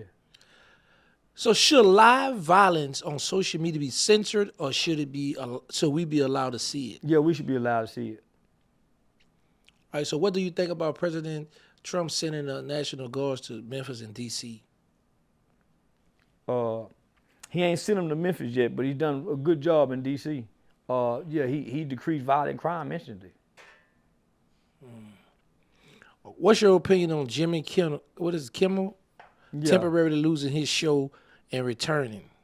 He must apologize and pay some money. Can I apologize and pay some money too to get my show put back on the date? Yeah, that's all I gotta do. Yeah, I got say I'm sorry and get some money too then. That's all they got to do. Yeah. So do you think executives are being soft for following the narrative? What executive? The ones like Jimmy Kimmel, all them people. He's not an executive, he's an employee. Okay. That's why he was fired. The executives are being bullied by the FCC. This is that deep state takeover. This is the authoritarian government that our forefathers that wrote the Constitution always had in mind of happening. They want power forever. And nobody was ever intended to be in power for 20, 30 years in this country. We are a republic. We are not a democracy. We are a republic. And nobody was ever intended to be in power. Even the minorities still have a voice. That's what makes us a republic. What's your honest opinion on Americans' mentality regarding control and widespread censorship? We've already given it up. When we report each other posts, we're censoring one another. And the government watched us do it. So we censor each other as neighbors, as co-workers. Homie, we've already showed our government that we will willfully give up our rights when we all went inside, when they told us to go inside, when they all said wear a mask and we all wore a mask, when they said, oh, y'all get 6 feet apart. And once we did that, homie, we willfully gave up our rights. Okay, before we get out here, I wanna ask you about because it was all over social media and all over the news about the dude Charlie Kirk, but we didn't see when you hear about these students at Delta State found hanged. You know, I think it was in Mississippi somewhere, like not too far apart from one another. So, what's your thoughts on that? How social media will cover Charlie Kirk, someone that was known to be racist, or speak out? White media, white issues takes white prevalence over black issues. You don't have a black, go put it on BET. This is white folk television. We're trying to make a white hero after Christ. We don't give a about our hanging. We don't give a about our hanging. Why do y'all want us to say something? Y'all know about it. Go make some noise without the television. Go make some noise without. Don't y'all got all these media outlets that talk about black drama? Why aren't none of your media outlets posting about this? Why aren't y'all demanding Adam 22 and Vlad TV talk about this? Why are y'all looking to our white Jewish media? We have bigger concerns. We got our own, killing our own now. We need to worry about y'all for. And we killed one of y'all. Y'all ain't gonna do nothing. Y'all don't even hear his family saying nothing. So why we need to say something? We hear say, man, that was my son, one of my, ain't now one of y'all done nothing yet. So why do we need to take y'all serious? Matter of fact, we even lied and said we found the body somewhere else. And y'all, come on now, we lied to y'all. And this, oh yeah, we right, the body was found over here. So why do we need to say something? We're covering things up. This is what your ancestors have been telling you. Y'all don't own nothing for us to have to say nothing. Y'all can't make us say nothing. And y'all don't have no platform to say anything, or we'll silence you on them platforms. So keep talking hip hop, guys, and Charlie Kirk. And let that family mourn, because you aren't going to do or say anything. So on to the next problem. So why do you think so many black communities find themselves skeptical when authorities rule these kind of that's suicide? Because black people, according to statistics and data, very rarely commit suicide, especially black men. Yeah. We one of the last to kill ourselves, and especially by way of hanging. Especially by way of hanging. Okay, if you were advising the family, what key pieces of information or proof would you demand to restore trust in this case findings, like footage, video footage. What case? If I was their family, Yeah, that got the people that got hung. How there's would no you advise there's no trust. Because for a black man to be found hanging, we're gonna distrust white people no matter what. Mississippi too? Man, you can't, because we don't hang ourselves. And they lied from where they found the body, wherever the body was discovered. So, man, what black family in the South expect for white people to tell them the truth about anything? That must be an up north question. Just on our race relations alone throughout history leaves us distrustful of anything white people says, because they've never been honest to us about anything. History, Jesus, the Bible, nothing. Nothing. So no.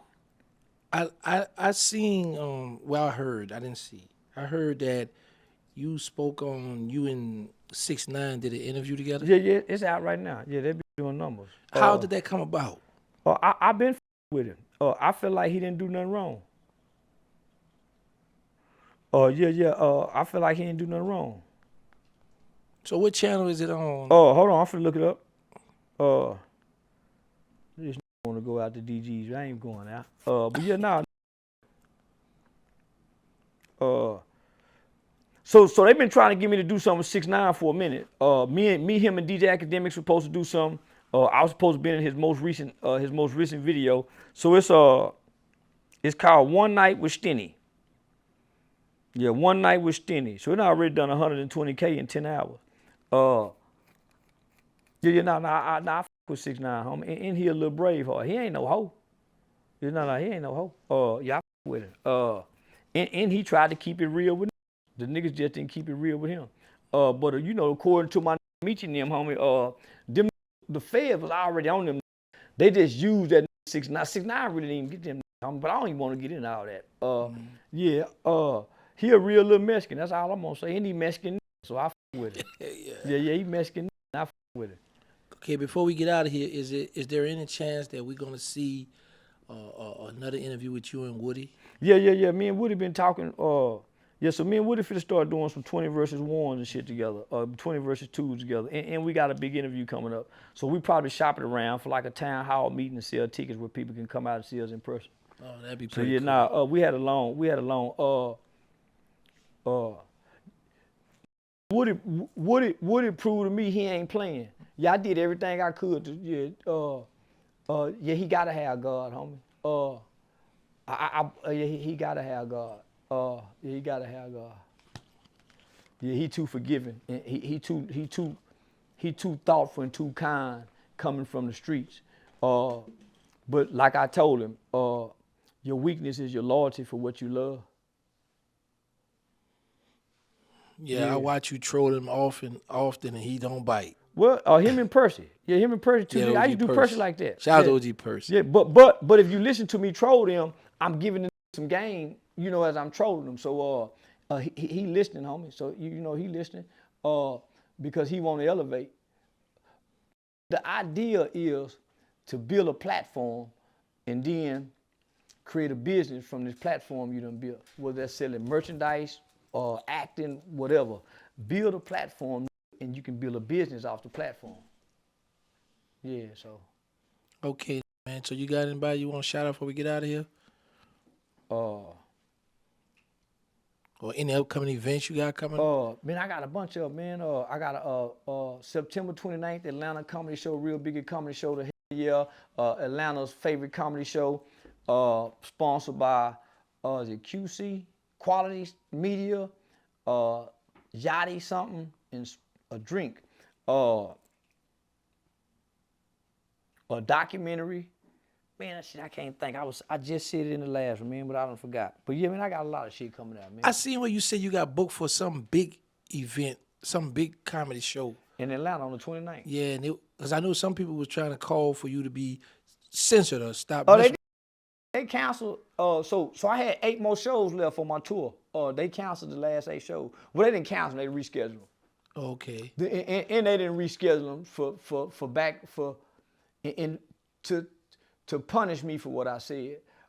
They're afraid white people might try to do something. They didn't give a damn about you. They know white folks try to hurt a nigga. Yeah, white people be sniping, huh? Well, that's what they think, but I'm saying, man, ain't nobody that got mad about what I'm saying, because they don't care about that man that much. They just following the trends. That's why when everybody follow the trends, I follow away from the trend. And that's been a proven method to work successfully, so I ain't gonna change now. All right, man. Thank you for coming again. We out.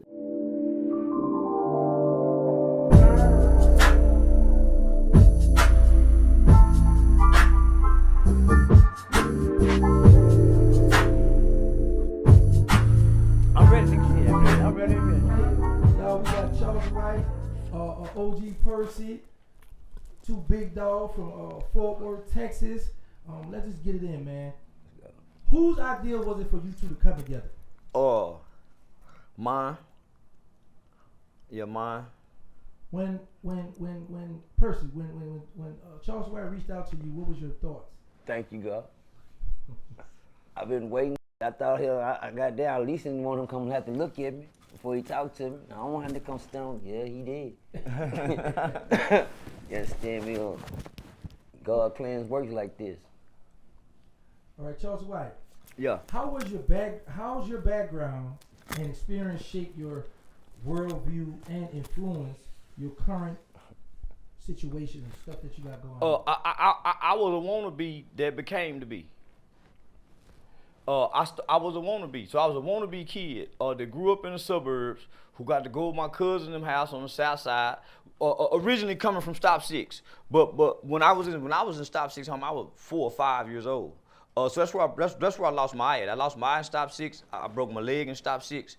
But it was a bunch of young mothers and young families that was raising their children, so it wasn't criminal then. So by the time I was in the first grade, homie, I was in the suburbs, but I still got to go to my aunt and them house that lived over in Glen Garden. We still came back to Duck and them house. We still came back to Eastwood. So that's where you pick up you know the criminal elements. So by this time, crack done hit the community. So when we come back to Prince Hall, niggas, you know, my aunt and them a dope fiend now. When my mama bought my cousin them a Nintendo or an entire mine and them selling it, so it's gone when we come back. Let's go. So we picking up different elements. At my house, I'm not hearing, hey, we want some cool. But when I go over here, I'm hearing it. We hunching, grown folks fighting. You see them get stabbed. So when I go back to the suburbs, I got some, you know, I can mimic and act after. So it advanced me. So it made me cool amongst the suburban kids. But I wanted to be that. So you see this on the weekends. You come in the house. Your mama gone at work because she work at General Motors. So you turn it on the television. The same things is being propagated. The same things is being exposed to you in the community. You now seeing it on television and it's being propagated. And promoted. So, homie, I was a wannabe. So by the time I started going to juvenile, I remember meeting Lil Rank, homie, when he had the bag, right when he got shot. I was in there with Lil Rank, Seth Said, Williams, that nigga Anthony Edwards, Black Clack Man, that nigga Randy World. We was in there for the murder for the white man at the mall. Anthony Lightfoot was in there. Lil Joe, Mexican Joe Rodriguez was in there. Poche Jose, shout yeah, out to Jose, say man. Baby, man. So all of us was in juvenile at that time. So I I'm meeting all the bad kids from Fort Worth and coming back to the suburbs, imitating and mimicking. So you know when I go to juvenile home, I had I had 6 years. I had almost 7 years to study this gangster culture.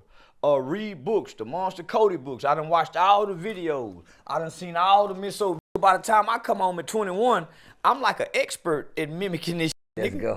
You know what I'm saying? So I can go to any neighborhood and put on and in. But this is not who I really am. Because the foundation of who I am is coming from a God-fearing mother, a pray at nighttime.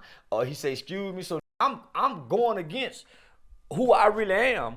Just to fit in with a group of kids, homie, who was really raised this way. So I learned to come join the least of those when I wasn't the least of those. Let's go. OG Person, Yes, sir. what lessons have you learned from your past mistakes, and how have they propelled you towards growth? What have I learned from my past mistakes? I don't like to see people die all the time. I learned off of others' death. I had to learn that'll get you killed, this'll get you killed. That'll get you killed, that'll get you killed. I had to learn off of other mistakes. Prison, waste of life. As I got older, I found I wasted a lot of life. I didn't get nothing. When I heard you say, man, I just did this, I just did that, well, tell that's how much time he is behind. I tell people that all the time. I try to tell I'm like Charles, when Charles said one thing. He said, I want to make snitching look cool. Well, I want to make not going to prison look cool. How about that? I want the that ain't been to prison to find out they the tough guys after all. You dig what I'm saying? Because for you to go through this world and not be able to go through that system is hard. But to say I ain't never been, that's harder. But nowadays the culture make you think that you have to go to prison. You ain't this, you ain't that. Well, how much time you got right now? I want to, like Charleston say, I want the that ain't been to prison to make the ones to say that they been, make them look like the weak ones. I want them to assault their character. How much time you do? I ain't been no prison. What the fuck I look like? Y'all gotta start standing up for yourself as, the geek squad. You dig what I'm saying? But the toughest out of all. You understand me? Me and Charleston, we went down roads that you won't be able to return from. A lot of real talk. Yeah, that walked the path we done went down. They fools ain't never been seen again. See, let's go. My juvenile ain't what it was when I went. See, the path that I went was really for a kid. I never got to take the adult path because when I committed my crime September 18, 1991, no other kids was in there for murder. Lil Rank, Derek Williams, them had 3-4 murders at the time. I think they was in there for cutting off somebody's head. They got certified. So said all got certified. Only a few of us remain in the juvenile system. So I think it was me, Lightfoot, Mario Lopez, Jose Rodriguez, Bayshawn Ashkey, Anthony Lightfoot, Josh Henry. So like 7 of us who had murder charges at that time as juveniles. So we're the first group of children in Terrance County to be tried and adjudicated for the crimes of capital murder and murder. We fell in a group of children in Texas where we're the first generation of children in the state of Texas who began to be sentenced under Texas juvenile determined sentencing law, where a kid can be sentenced up to 40 years. Right before I committed my crime, it was 30 years. So in 1990, it was 30 years. Juvenile crime had begun to take off so bad. Hillary Clinton and Joe Biden had just went to Congress and said, say y'all, we got a wave of children that have been born in this country, and these are super predators. They're bigger, they're faster, they're stronger, they're heartless, and they're incorrigible. Well, the word incorrigible means that we wasn't gonna be able to change. So that sent a shock wave of fear throughout America, homie. This was in 89, 90. So by the time we get in trouble, homie, they sentencing kids like adults. They certifying 15-year-olds like kids, homie. 15-year-olds would get 99-year sentences. Let's go. And they were saying that these are hardened criminals. And you talk about 20 years later, they saying, man, we made a mistake. These aren't hardened criminals. These are children that came from trauma and conditions who don't have the brain development to make logical and regional decisions. They're impulsive and they're acting out of emotions and impulse. They can change if you. So this is 20 years later when I'm grown and start to work with kids. I was fortunate. We had a governor. Her name was Ann Richards. Let's go, Ann. Yeah, man, Ann Richards was. Let's go, Ann. She was one of the most compassionate white women. Let's go, Ann. At the time. I'm gonna say white people because she real. was a recovering alcoholic and drug addict. So when she became governor, she put in a lot of money and a lot of funding in rehabilitation for drugs and youth programs. So my 7 years was centered and structured around rehabilitation and resocialization. We didn't have to fight. We was co-ed. We had boys and girls. We had an in-ground swimming pool. We had off-campus jobs. We could go off-campus to college. We had weekend passes. We could go to Walmart and shop every week. So I was like in a boarding school. But when I get there in 91, I'm 14. By the time I'm 15, the Chronic album done hot dropped. Snoop Dogg done came out with the 187, so the crippin' starting to come. So nigga, I'm fascinated with what I'm seeing, and the camaraderie, the brotherhood that it tricked us in believing that we had as kids, and it was genuine at the time. We didn't know what awaited down the road as we got older, homie. And we trying to stick to rules that really don't even exist. Let's go. So I spent four years trying to go to prison. Cause I got my brother just been sentenced to 114 years. My partner Jason Anderson up there. So all my older homeboys at the time, so they could write us from prison. I got these older writing me from prison, making it sound fun, and we fighting like boys home. I'm alive while I asked them. I wasn't no pushover down there. So I got these writing me, making it sound like this is the On top of that, before I went, I got my Uncle Curtis, who over here in the South Side with my MB, he coming home from prison telling me these bravado stories. Let's go. So this is the path to the Hall of Fame in my mind, because nobody is countering this. Yeah, my mama is saying, son, you don't want to do this, but I'm hearing my mama say this. I'm hearing the preacher say this. All the cool that I admire ain't saying don't go. Let's go. Nigga, they paving the way for a nigga to go. And so I wanted that badge of honor, homie, but I was a wannabe. I played the flute in the 3rd grade. Say, let's go. Let's go. Nigga, I played the flute in the 3rd grade. I had the clarinet. I was in the band. I wasn't no sports. You mean, you hear me? Say, but like Charleston said, here's a little story about a like me. Never should have been let after. You know, listen to what he's saying. Never should have been let after. And I wanted to be like Charles. I wanted to be that. I couldn't. Nigga, when I made the Ferguson, I said, yeah, I'm college. I made it. I made it. I know it sounds dumb. I know it sounds stupid. It sounds crazy, but guess what? I went in there with the mind frame, like Charles said, because once I got institutionalized, it was up for me. I went in there looking for something that wasn't even in there no more. I went in there looking for fights. And I didn't know once you start fighting, you're going to have to keep fighting. And keep fighting. You can't walk in there with a persona that you can't hold down for the rest of your time here. You dig what I'm saying? And I walked in there, but like Charles said, my mind had already been robbed through the music. I got lost in the music. I caught rap when I was like 11 years old. I caught rap. Once I caught rap, it was over with. Especially, back then they had good rap. Charleston couldn't agree. We had some good rap. Yeah. And, Big Daddy Kane wasn't a gangster. LL Cool J wasn't a gangster. Let's go. Kwame. Yeah. Special Ed. Yeah. We had some different. We didn't have to worry about banging on wax. They didn't never tell us go get nothing, go get something. But guess what? Time changed with the music. The culture changed with the music. Like he said, what was that word you said a while ago? We very influenceable. Hell yeah. You know what I'm saying? You put the music on, like he said something about when Yayo got that dye in his hair, everybody got kid in the city. Because they go off the culture. Whatever the music play. Even the ones that don't like him today had dye in their hair. You mean? But my thing is this, whatever that music say do, that's what's running things right now. Whatever the music. And I didn't know nothing about Moet. To Master P and I'm talking about Moet.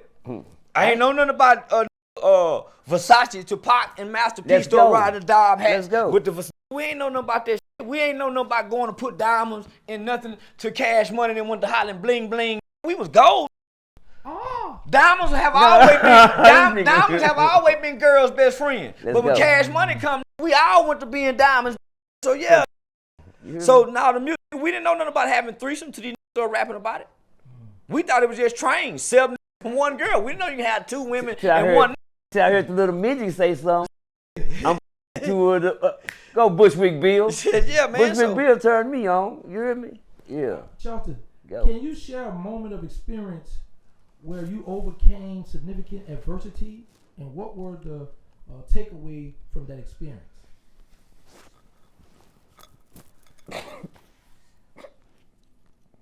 Talking about this brother. That nigga brother my partner. And me and this got some history. Our families are knitted together. Right. You know what I'm saying? So it took a lot for me to do this. But I can go against me. Let's go. We all go against ourselves to hurt other people. So now, now,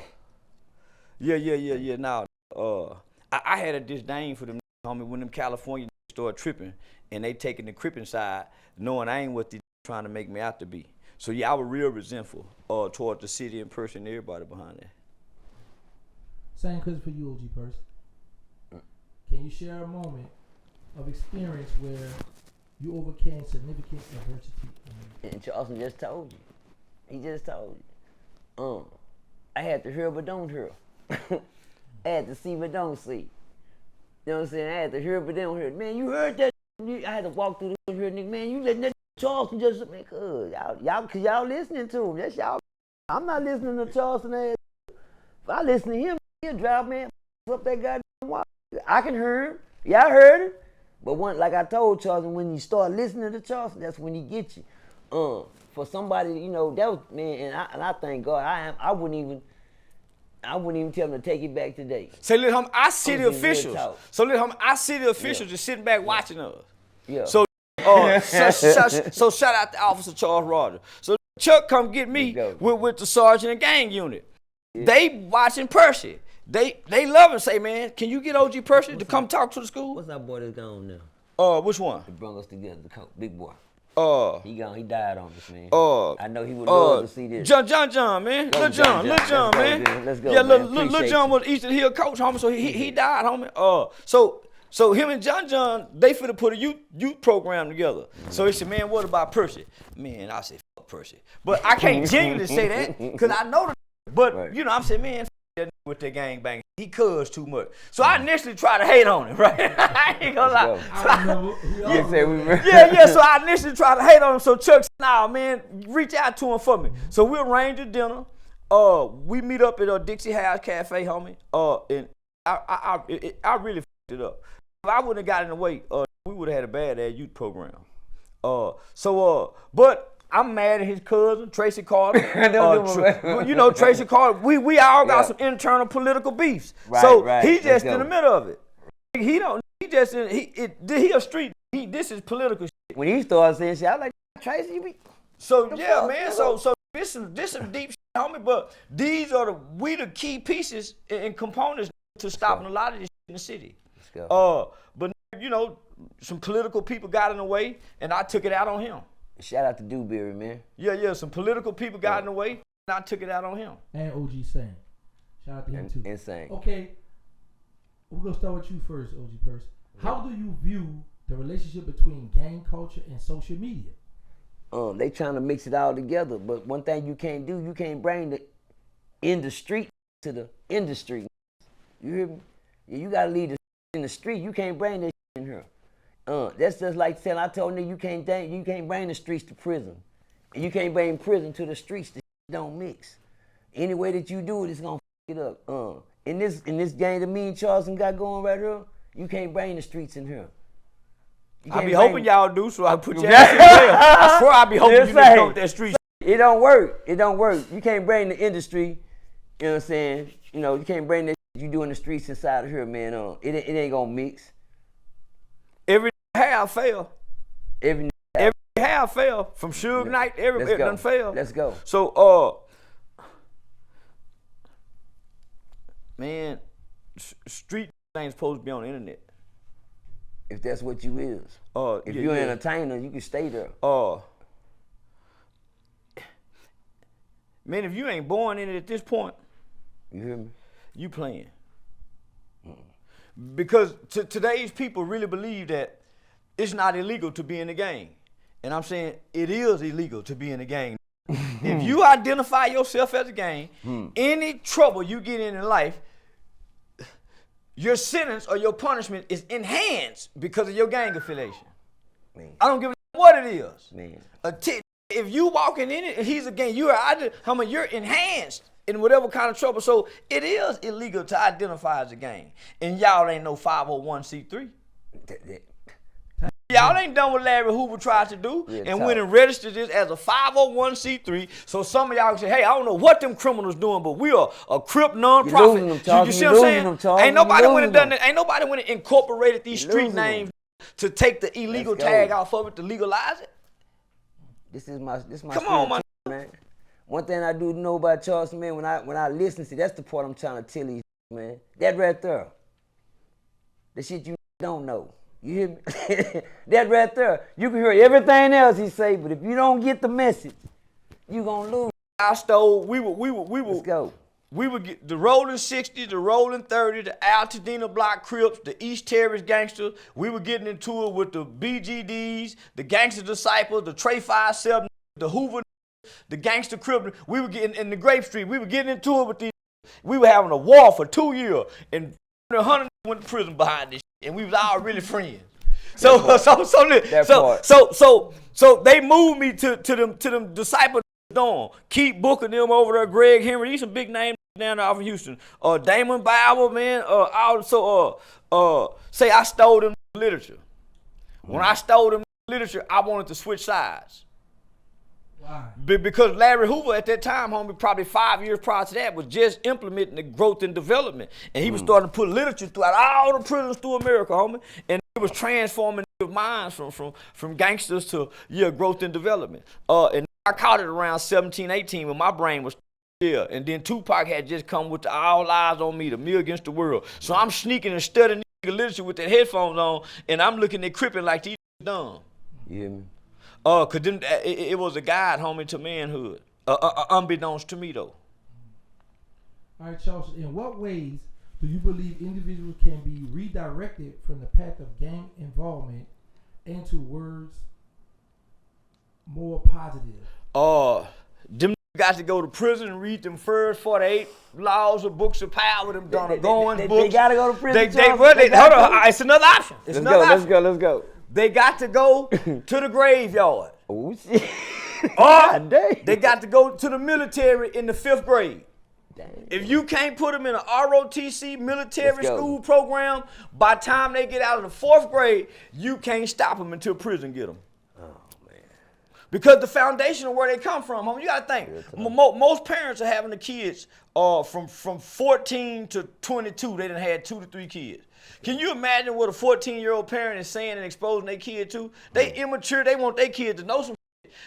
It was a video in Fort Worth where some went to jail because they were passing the blunt to 4-year-olds and 5-year-olds, and it was on the news. The kids was hitting the weed like grown folk, and they run around here laughing. You know how many households the kids is in this?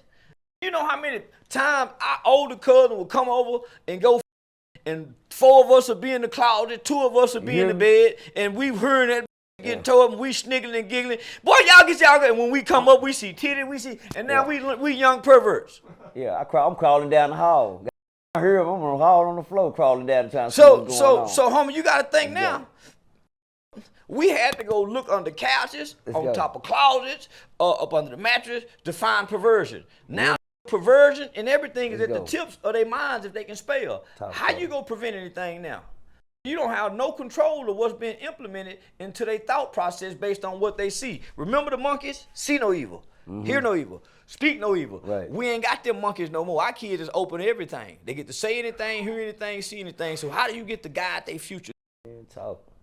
Shit. Talk. OG Person. Yes, sir. How can communities better support and empower at-risk youth? Get Charleston White and OG Percy on a platform somewhere and let them start listening. Doing what we doing now. This is what they need to do. Doing what they doing now. Because if this don't start what we doing, ain't shit gonna happen. I don't see it no other way but to see people come together. We can't start showing that we can do the hard part. This is the hardest part. This right here the easiest part. Me and Charles, he done got in the boxing ring with me too. You know how many niggas would have died behind the thing I done said to him? Do you know how many young niggas would have died with each other behind? Yo, brother, look out. You know how many young niggas would have went and killed another behind that? You know how many? This? Yeah. This something different. You think my son them got all that time for nothing? You heard me? Yeah, just for saying. But this one right here was off limit.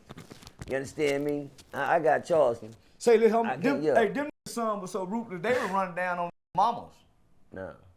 Man, made the woman move out the city. Nah, homie, he got that son, that little PMG. Don't do it.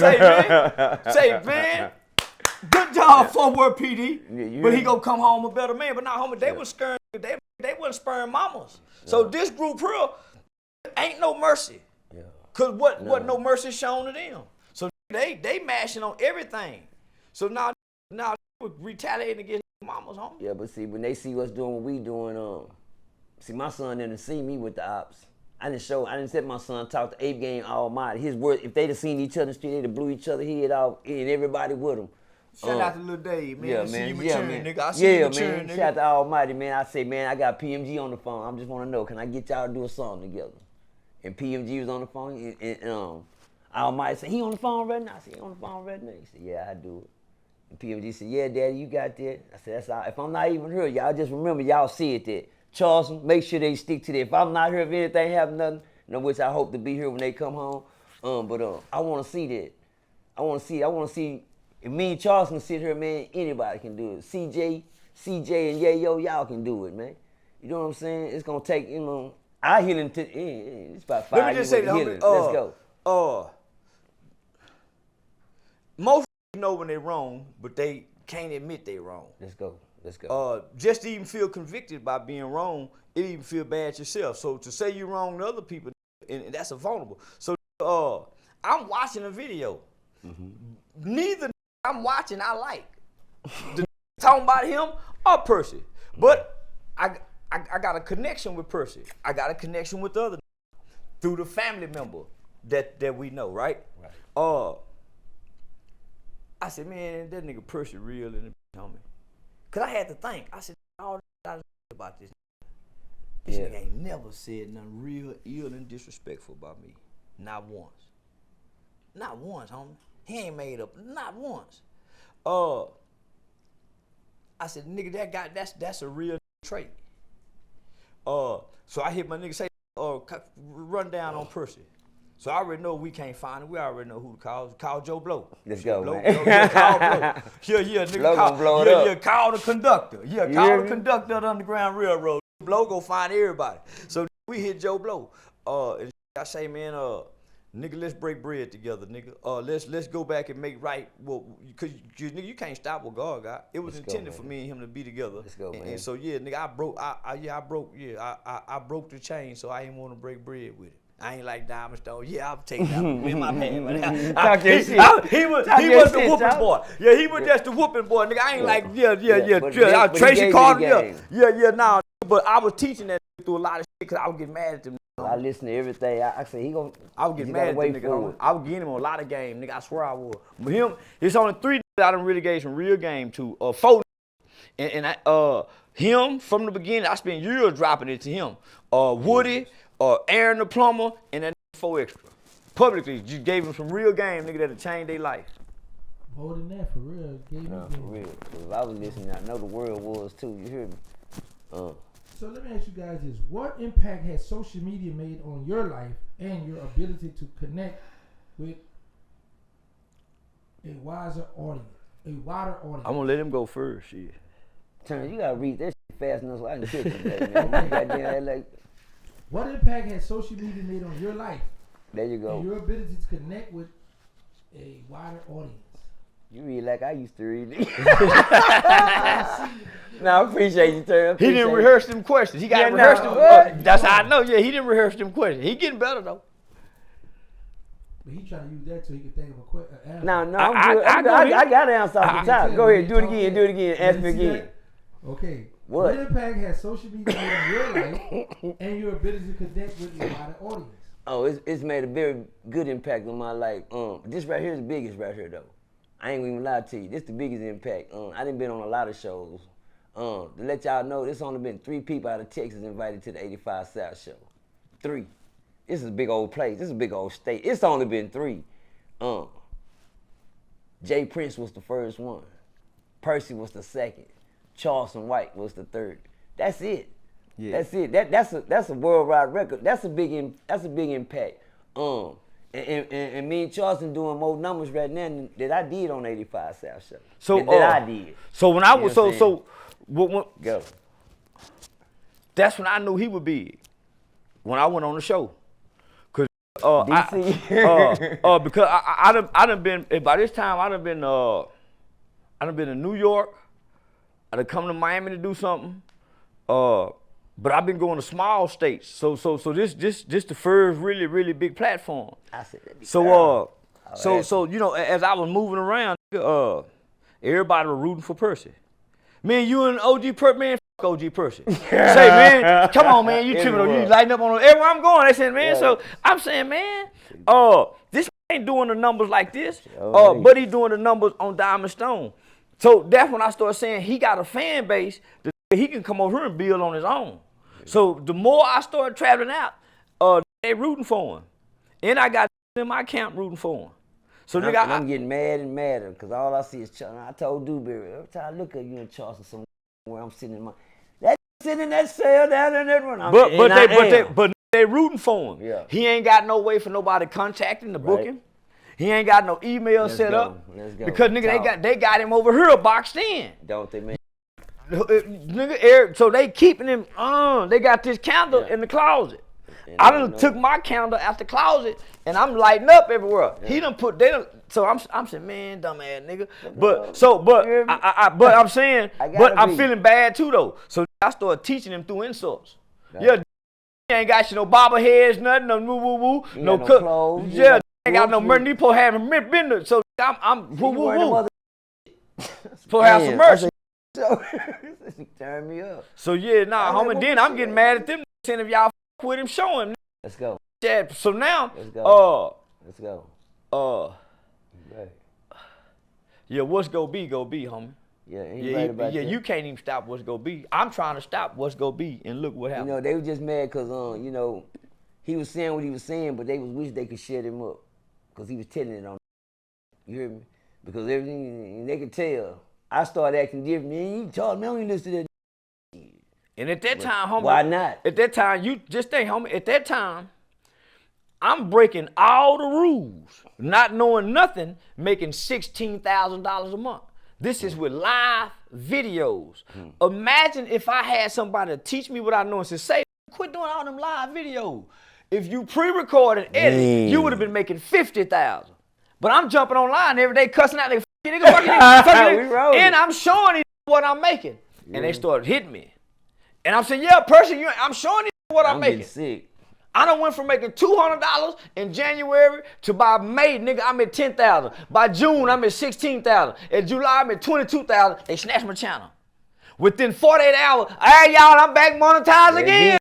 They snatched it again. So now I'm saying, I get another and they snatch it again because I'm keep creating channels from the same IP address so they know it's me.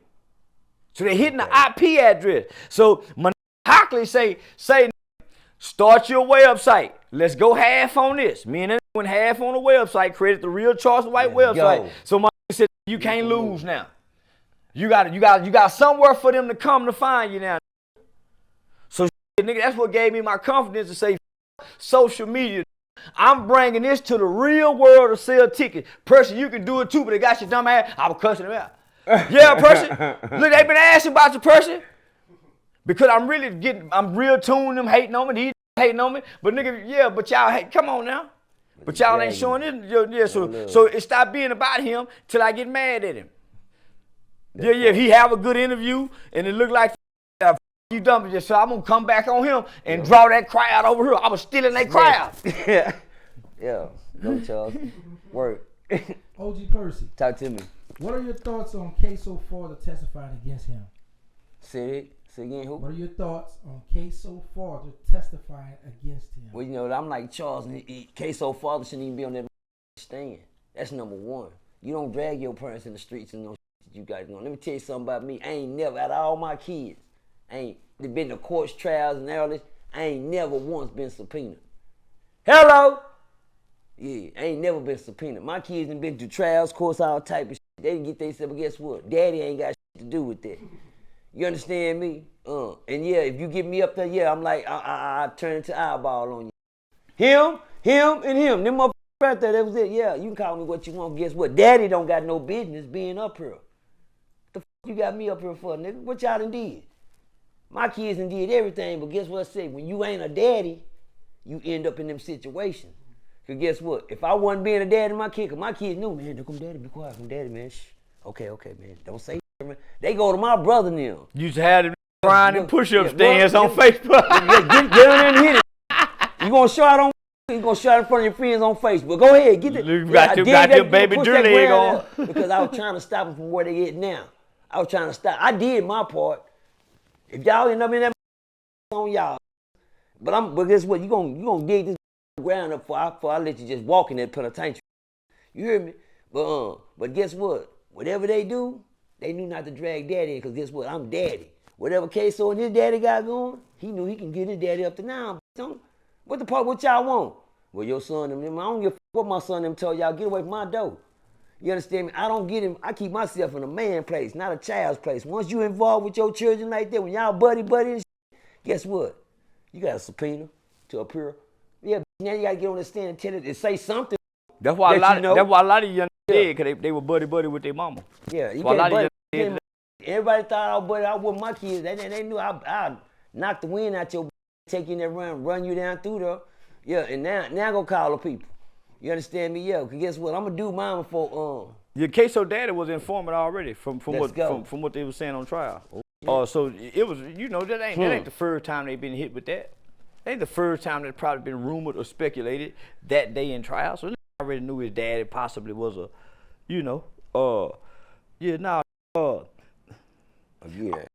say what they want to say.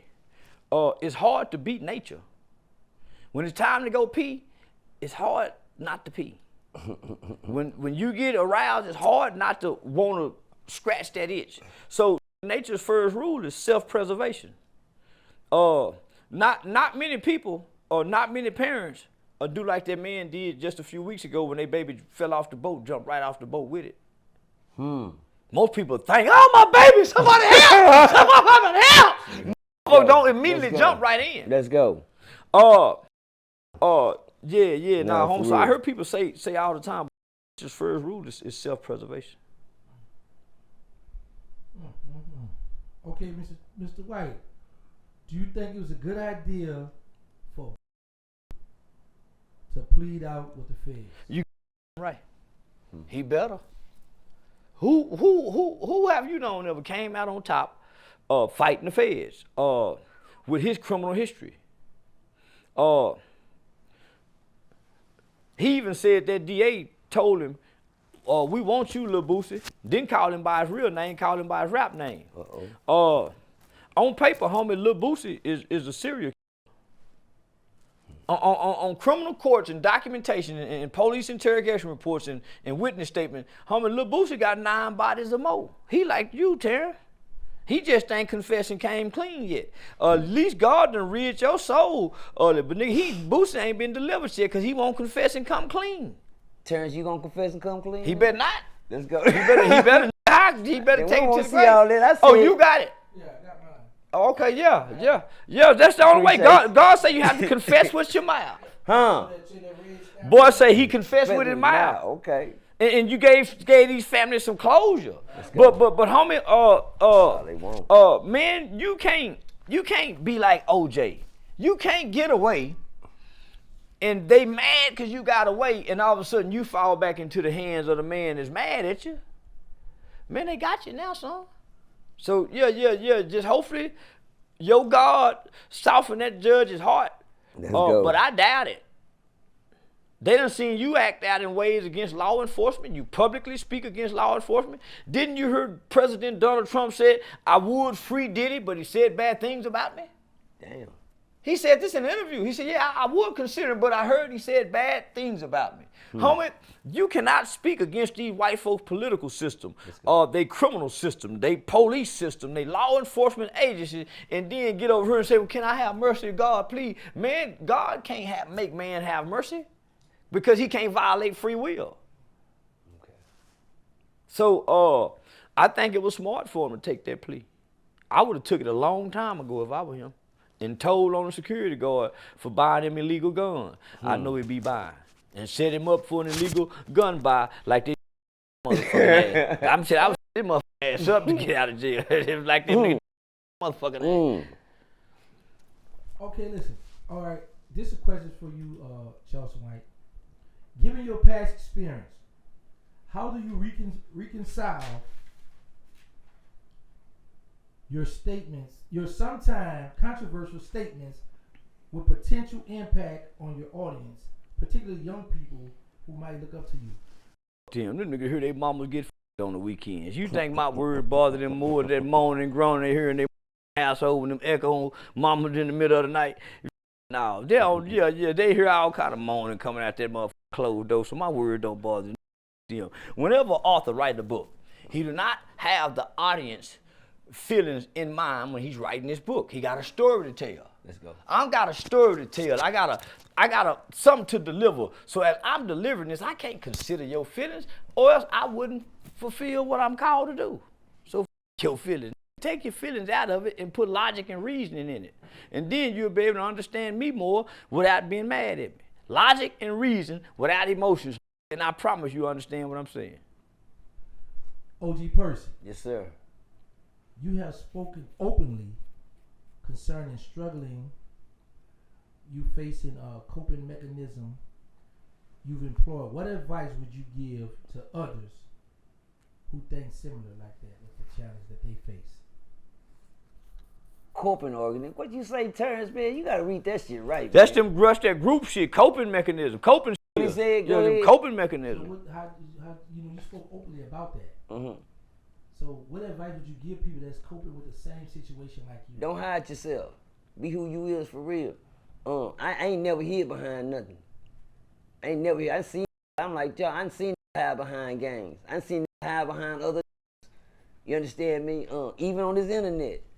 Cope with who you be, who you is. Don't lie on yourself, cause the world gonna tell it on you. One thing I gotta tell you, man.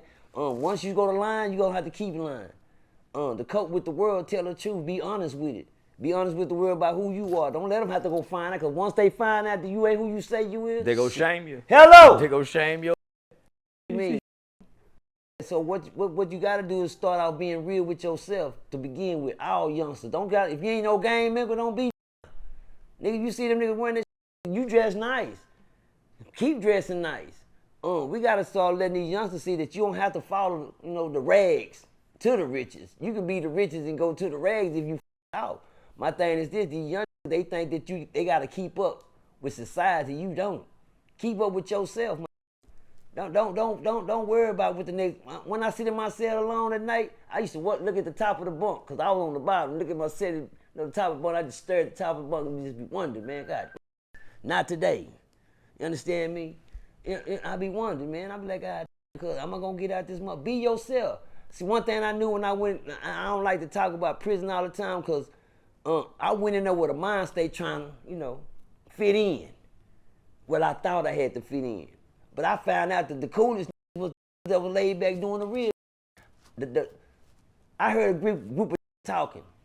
And they was talking and I felt left there, like when y'all talking. Oh, don't get to talking to me all. Read me basic. I ain't Charleston. Read him the hard shit, nigga. You talk to me, dumb my shit. My nigga, don't be out with coping equities and all that. Yeah, coping mechanism. Yeah. Say shit like, man, how do you maintain out here in the world without like that? We're homie here to help you out. Okay, well, I can learn them words later on and talk to him with the big word. When you talk to me, I'm fundamental. Now, you understand me? You mean, I'm basic education. I ain't get no higher than basic. You understand me? So, but I understand what you're saying. You have to repeat yourself 3 times. That's okay. We here. We good. And you live right by me, so we good. So, okay, that's enough for you. Charleston, you discussed the role of social media in shaping narratives. How has that evolved over time, and what responsibility content creators bear? Before Baba Dick Gregory died, homie. So let's go. I got a mixture. Folk really think, man, I really created a character to bring to the internet. So I sat back. If anybody ever been at the Classy Lady, and you ever heard Pops and Big Troy go back and forward, you almost your dead mama getting up there getting, man, I used to hear some down there. Let's go. And nigga, I used to say, man, and used to come around and say, man, y'all gonna let Big Troy talk to Pops like that? Well, that's the relationship they had. Right. You know what I'm saying? Man, Big Troy making a nigga the way he talk to you. Loud and forceful and fearful. And him and Pops go back and this was all day, every day. So at nighttime, when I see them at the gambling table, I used to sit back and hear them go back and forth with each other. And right before Gregory died, homie, he came through the city. He was at Arlington Improv. I ain't get to go see him. So I saw this interview where this young asked him a stupid question. Let's go, Charles. You saw the Dick Greg cuss this ass out. I said, I'm about to die. Said, huh? And you asked me, and he said, and after he got through chasing him, he said, don't you know that this microphone and this camera, we the media, that we get to rewrite our narrative, we get to tell our history, that this microphone and camera make you more powerful than 10 of your richest and biggest celebrities. Don't you know that? What you don't play with this. So I said, So why in certain interviews you see me snap and go, you know, I've been peeping game. So I brought this to the world, homie, not knowing what it'll do to the world. But nigga, I know it fascinated me. So the idea and the inspiration came during the same time Eddie Murphy had just dropped the Netflix biopic of Rudy Ray Moore, Dolomite. So I grew up believing Tupac was really a gangster. I really grew up believing that Eazy was a real street. I thought Ice Cube was a gangster. I thought Dr. Dre, Yellow, Ren, I thought them niggas were real gangsters. Let's go. I didn't know them niggas was acting. So here I'm in my mid to early 30s, and I'm just now finding out Dolomite wasn't a real. Rudy Ray Moore was a recording other coming back, listening to it, putting it in his own thing, and created the character Dolomite. I really thought Dolomite was walking around talking like that. I didn't know he was acting, and I didn't know he was gay. So to get this, so my mind is blown.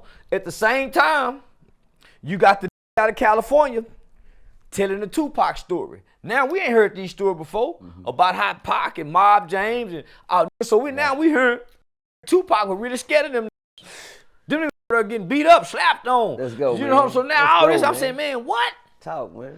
Now I'm realizing Tupac kick was a real. Pac was just playing. So I'm saying they done tricked her. Now the fishbowl done happened. Let's go. So I'm saying all these done told, and this one can whoop everybody. So I'm saying it's hot, and won't nobody say nothing. So all this, so Shout out to BB though. So all this information is now being compiled, and I'm in law school studying to become a lawyer in the library every day, writing papers, and I'm writing papers about our culture. I'm in history. So all this information is being compiled in my 30s. This is way better than when I'm learning this in your 20s. So nigga, I'm becoming an expert. I'm spending 12 hours in the library writing. So when I come to the internet, homie, just stay out my way, but don't know to stay out my way. Don't know. I'm knowledge and information. Get out the way. Hey man, I'm just playing, y'all. I'm playing a character. Get it, but just getting offended. And I'm saying, homie, what is all these doing watching me? Because I'm looking at the analytical data and it's saying 95% of your viewers is men from ages 13 to 65. Whoa, look at that wide range. And the Bible said, God said, I'm gonna make you a fisherman of men. I'm looking for the whole. God that made me a fisherman of men. Let's go. Every day I got a bunch of men, so I submitted. Say, before I ask you this question, OG Percy, I want to elaborate on what Chelsea just said. I've been on YouTube for 3.5 years, and I never cracked the 13 to 17 bracket until I got Chelsea on my channel. And I've now 13 to 17 look at my channel now. So what he's saying, he calling good money, man, because he watch all that stuff. Okay, now here's a question to you. I'm going to see how I'm going to take the time with you.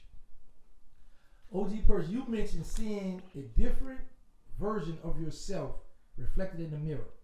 The gangbanger, the prison person, and the addiction person. How do you navigate and put those together in today's society? How do you... Let me tell you something. This body right here used to be by like, to be honest with you, I used to have 7 people living in this body. 7, to be honest with you. When you know they say things on you die, some things on the inside die. You understand me? Before the body do. Well, them people died. A lot of people lived in here. This person could never come out. This person been held in the back room. This person right here been shut down. No dope fiend person ain't gonna let you out. Gang banging person sure ain't gonna let you out. prison person want you back in prison. I had to, and stealing person, my bad, jacking person, stealing person. I had a habit, of taking from. You know what I'm saying? If you got it, that's me there. I'll be talking about your gun. What you got, 357? Oh, I'm gonna get that. That's how my thinking was, to think that I can take another gun from him. What you think he gonna do with the gun, nigga? You thinking they gonna let you? Yeah, but that was my mind of thinking. I had to get rid of them purses. When I look in the mirror today, I don't see them purses no more. I'm like, they gone. I thank God, but guess what? They kick every now and then. You understand me? Some people in me had to die off, man. I wouldn't be here today if I was still them people. You dig what I'm saying? I wouldn't be here today. God, I would have been and lost my life out here in these streets. You dig what I'm saying? It's one thing about that person there. The addict person, he gonna come at him whenever he want to. The prison person, he dead. The gangbanging person, he dead. That's a lot of life wasted right there. The person that I need to be is right here today. This is like God created me, man. I tell people they say, you know who you is? Yeah, I'm God creation. This is what God made. This is what God, I can't help what I gotta go through. I didn't write this book. If I would have wrote my life story, I could tell it to you. But I don't, like I told Charleston, I'm in the fourth quarter. I don't got that much time on the clock. And the sad thing, hell, I don't got no time lapse. I can't say, look out, God, give me an extra hour. I can't do that. I can't say, God, can you, put a little more time on the clock? No. When this go off, it's off. And guess what? I didn't sit here and off half the life. I've been 25 twice. I'm working on my third 25. Oh, God, give me my third 25. Because I know what to do with this 25. But a lot of people ain't going to get to tell that story. Going down the path that I got. Like I told you, the path that I didn't walk, a lot of you'll be a fool to take the path I did. Because a lot of niggas ain't been seen again trying to live this life. That life.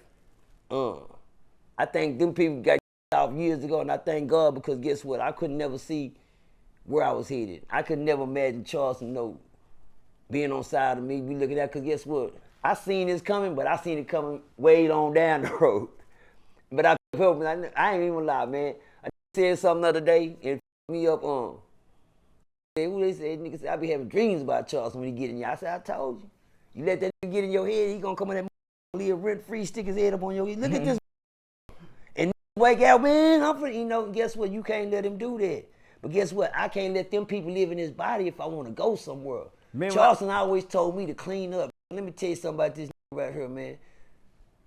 And I keep saying this, and I give God the credit for putting that they gotta fight me. That's gonna say what the he wanna say, cause guess what? We ain't fix their mouths to say what Charleston. When nigga Brick Baby came down here looking for Charleston, I said, you a fool, nigga. Charleston ain't you in Fort Worth? Ain't no nigga gonna come down here and me and him at it. You understand me? But guess what? You ain't finna with this one. If anybody gonna get Charleston, I'm gonna get him. Just like Charleston told me, Duke Pharaoh, ain't no fighting. Yeah, ain't no ain't no mother. If anybody gonna do something funny, it's ain't nobody person. You heard me? That type of shit.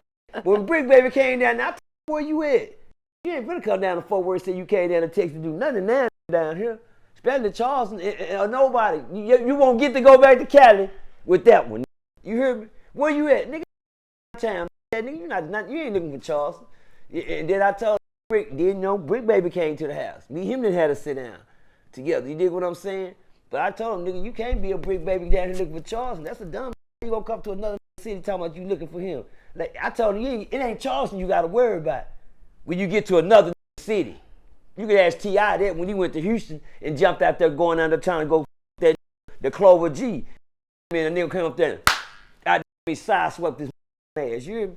Yeah, it ain't Charleston you gotta worry about. You gotta worry about the in the city that like Charleston, love to. You down here looking for who? They gonna beat you to it. You better not never drop your location. Say, nigga, I'm right here. Nigga, you'll be a fool. Watch how many niggas hit you like a magnet attached to your ass. And Charles gonna be saying, I told you. You play yourself. Who would go to another city and say I'm here and go live? I told Brick Baby, you ain't too. Boy, don't know what judges from Sheriff be away. Man, they don't know what judges and prosecutors go. Yeah. Boy, go. All right, y'all have 4 more questions. This here, shout out to Sam Eyes, because the Sam Eyes is one. That's my person who put the question together for me. Just now, that nigga keep that Yeah. Keep that. Man, Yeah, keep let's that. go. That need the best question this year might be. Let's go. Okay, now the first question. All right, we're gonna start with you, Charles. I'm pretty sure that you and OG Person are familiar with the situation with Finesse 2 Time and his mother. Yeah. So, do you feel like Finesse 2 Time was wrong for not making sure his mother kept a roof over her head? Man, you gotta forgive your parents for whatever you think they did or didn't do for you. It's not your fault that you was born. Whatever happened to you as a kid, it's not your fault. That's all I'm gonna say, good or bad. So it's a lot of bad things that happen to children, homie. And when they grow up, they don't forget because it wasn't their fault. So mama can't show up any bad things that happen. How about take care of me? Didn't you hear that? Didn't you hear the brother come back and say, man, mama ain't wasn't there for him. He couldn't even call mama when he was in jail. He was in there beating on that steel bunk and them saggy Let's titties. go. And them saggy titties for soup. Them titties were saggy. Let's go. With them motherfucking rock teeth in them jaws. Man, Harbor in that cell, he couldn't call mama. So you think he's supposed to come out and then and say, man, but let me just say this. It's not a child's responsibility to take care of mama and get mama a house. Mama's supposed to already have a house before I get on. Mama. Where you at with the OG Person? I'm with, man, watch this. I was really up, you know what I'm saying, at the mama. But I'm like Charleston, keep doing what you doing. Sometimes I gotta take the bitter with the sweet with my own people. You hear me? Me and my mama always see eye to eye. But guess what? I always stay in a child place. If I'm with mama, guess what? Yeah, she'll never know it. I come tell Charles, or tell the wall, or tell the drugs or something. But mama never know it. That what hurt, homie. You understand me? But guess what? For your mama to come over there and your mama to say what she was saying, I ain't gonna lie, mama. I'm sorry, man. Mama, that was weak as man. That nigga hurt, homie. No, yeah, that was her. I started texting, but I said, the way he was doing, what she was doing, yeah. it was like, you gotta do this. You ain't paid this. You ain't. I'm looking at her like, what is that's your sugar daddy, your trick, or what are your And sons? then she got a nigga that robbed.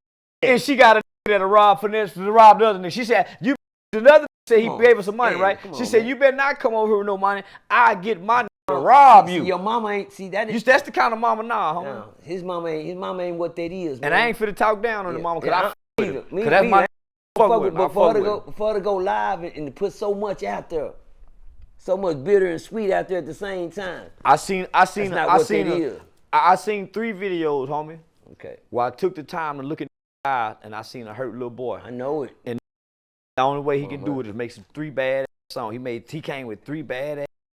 You look in him eye, that little boy was hurt before the world, homie. That wasn't no man. And mama can reduce you. Like mom, your trauma can take you back to that little boy, and it'll make you react as a man with them little boy feelings. Let's go. No, salute to that nigga, homie. That had to be painful. Yeah, that say, but watch this though, man. To watch his mama belittle him like that and act like he ain't never did. Come on, man. Let's go, Charles. Go ahead. Yeah, nah. I want to switch subjects. Shout out to my Finesse though, man. Nah, Stay for strong, real. nigga. Okay, are you guys familiar with the Cameron and Omar Gooden back and forth diss? Vaguely.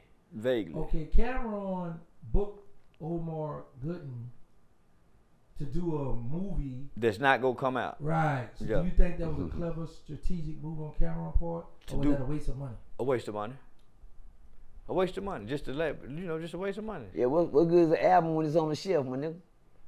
See, he was trying to troll him. He felt like he made him look stupid, but at his cost. Cameron paid for him to fly to Miami. About $5,000-$10,000. About $3,500, I think he said. $3,500. So payment is a payment. I wouldn't give a. You ain't never got to put it out. Say, nigga, listen, I done had a nigga pay me $40,000 and never put it out. Damn. I knew I could have swore up and down. He California booking me to kill me. He sent me first. He sent me $500 through Cash App for me to call this number. Then he wire transferred $20,000 into my bank account. He sent another $5,000 for the rider. Sent another $3,000 for the hotel and security. When I got there to the house, he took $20,000 out the freezer and bag money and gave it to me. $40,000, and I never put the interview out to this day. Damn, they find me a lick like that. I've been trying to tell you, Percy. Goddamn, nigga, they kept you, and they kept the cage, they kept the bird caged in. I know, them man. niggas kept the bird caged in. He flying now. I got a wing or two. Shit, yeah. I'm gonna keep shooting it over there. Man, listen, bro, this is a mean duo over here. Okay, now, for real. The both of you have trolled 607 on. Where are you at with him now? Listen. I ain't never paid attention to that nigga till he said my name. And I'm saying, man, why would this nigga come to Fort Worth? Why would he come? See, these niggas really think I'm a weenie based off the internet. Homie, they don't know I'm really a big dog in this city. All the little niggas, them little niggas call me Mr. Charleston. Yeah. They don't call me OG or Mr. Charleston. All the young, from the police, the juveniles, the pastors, there's no entity that you won't walk in from the Dallas-Fort Worth area and you ain't gonna find somebody to speak faith. So I'm saying, what would make this come to this city with fingernail polish on his fingernail, barking at me? He would have been way smarter to come in and finesse the game and we create a conglomerate rather than be my enemy, because to be my enemy, you can't win, homie. Especially, and I ain't done nothing to you. And then you done went the route talking about me. All types. I want to. So, homie, what makes you think you can bounce back that amongst our people? Nah, homie. After I realized he lived with his mama, and his mama walked in that house and talked to him and his friend like that, and he ain't doing what this do. He doing free interviews. He going to No Jumper and letting get up in his face and talk to him. He letting Wack 100 run him off from being on the phone with him. Homie, that nigga bet he can't stand next to me, homie. It ain't nobody made me cow out nowhere. It ain't nobody. Let's go, come on, nigga. Nigga, it ain't even when that nigga hit me in the barbershop, I was dazed for 4 or 5 minutes before I even know who hit me. Nigga, I was dazed before I even know which one of these niggas hit me. Man. But when I realized it was, I started I went to jail, nigga. You hear me?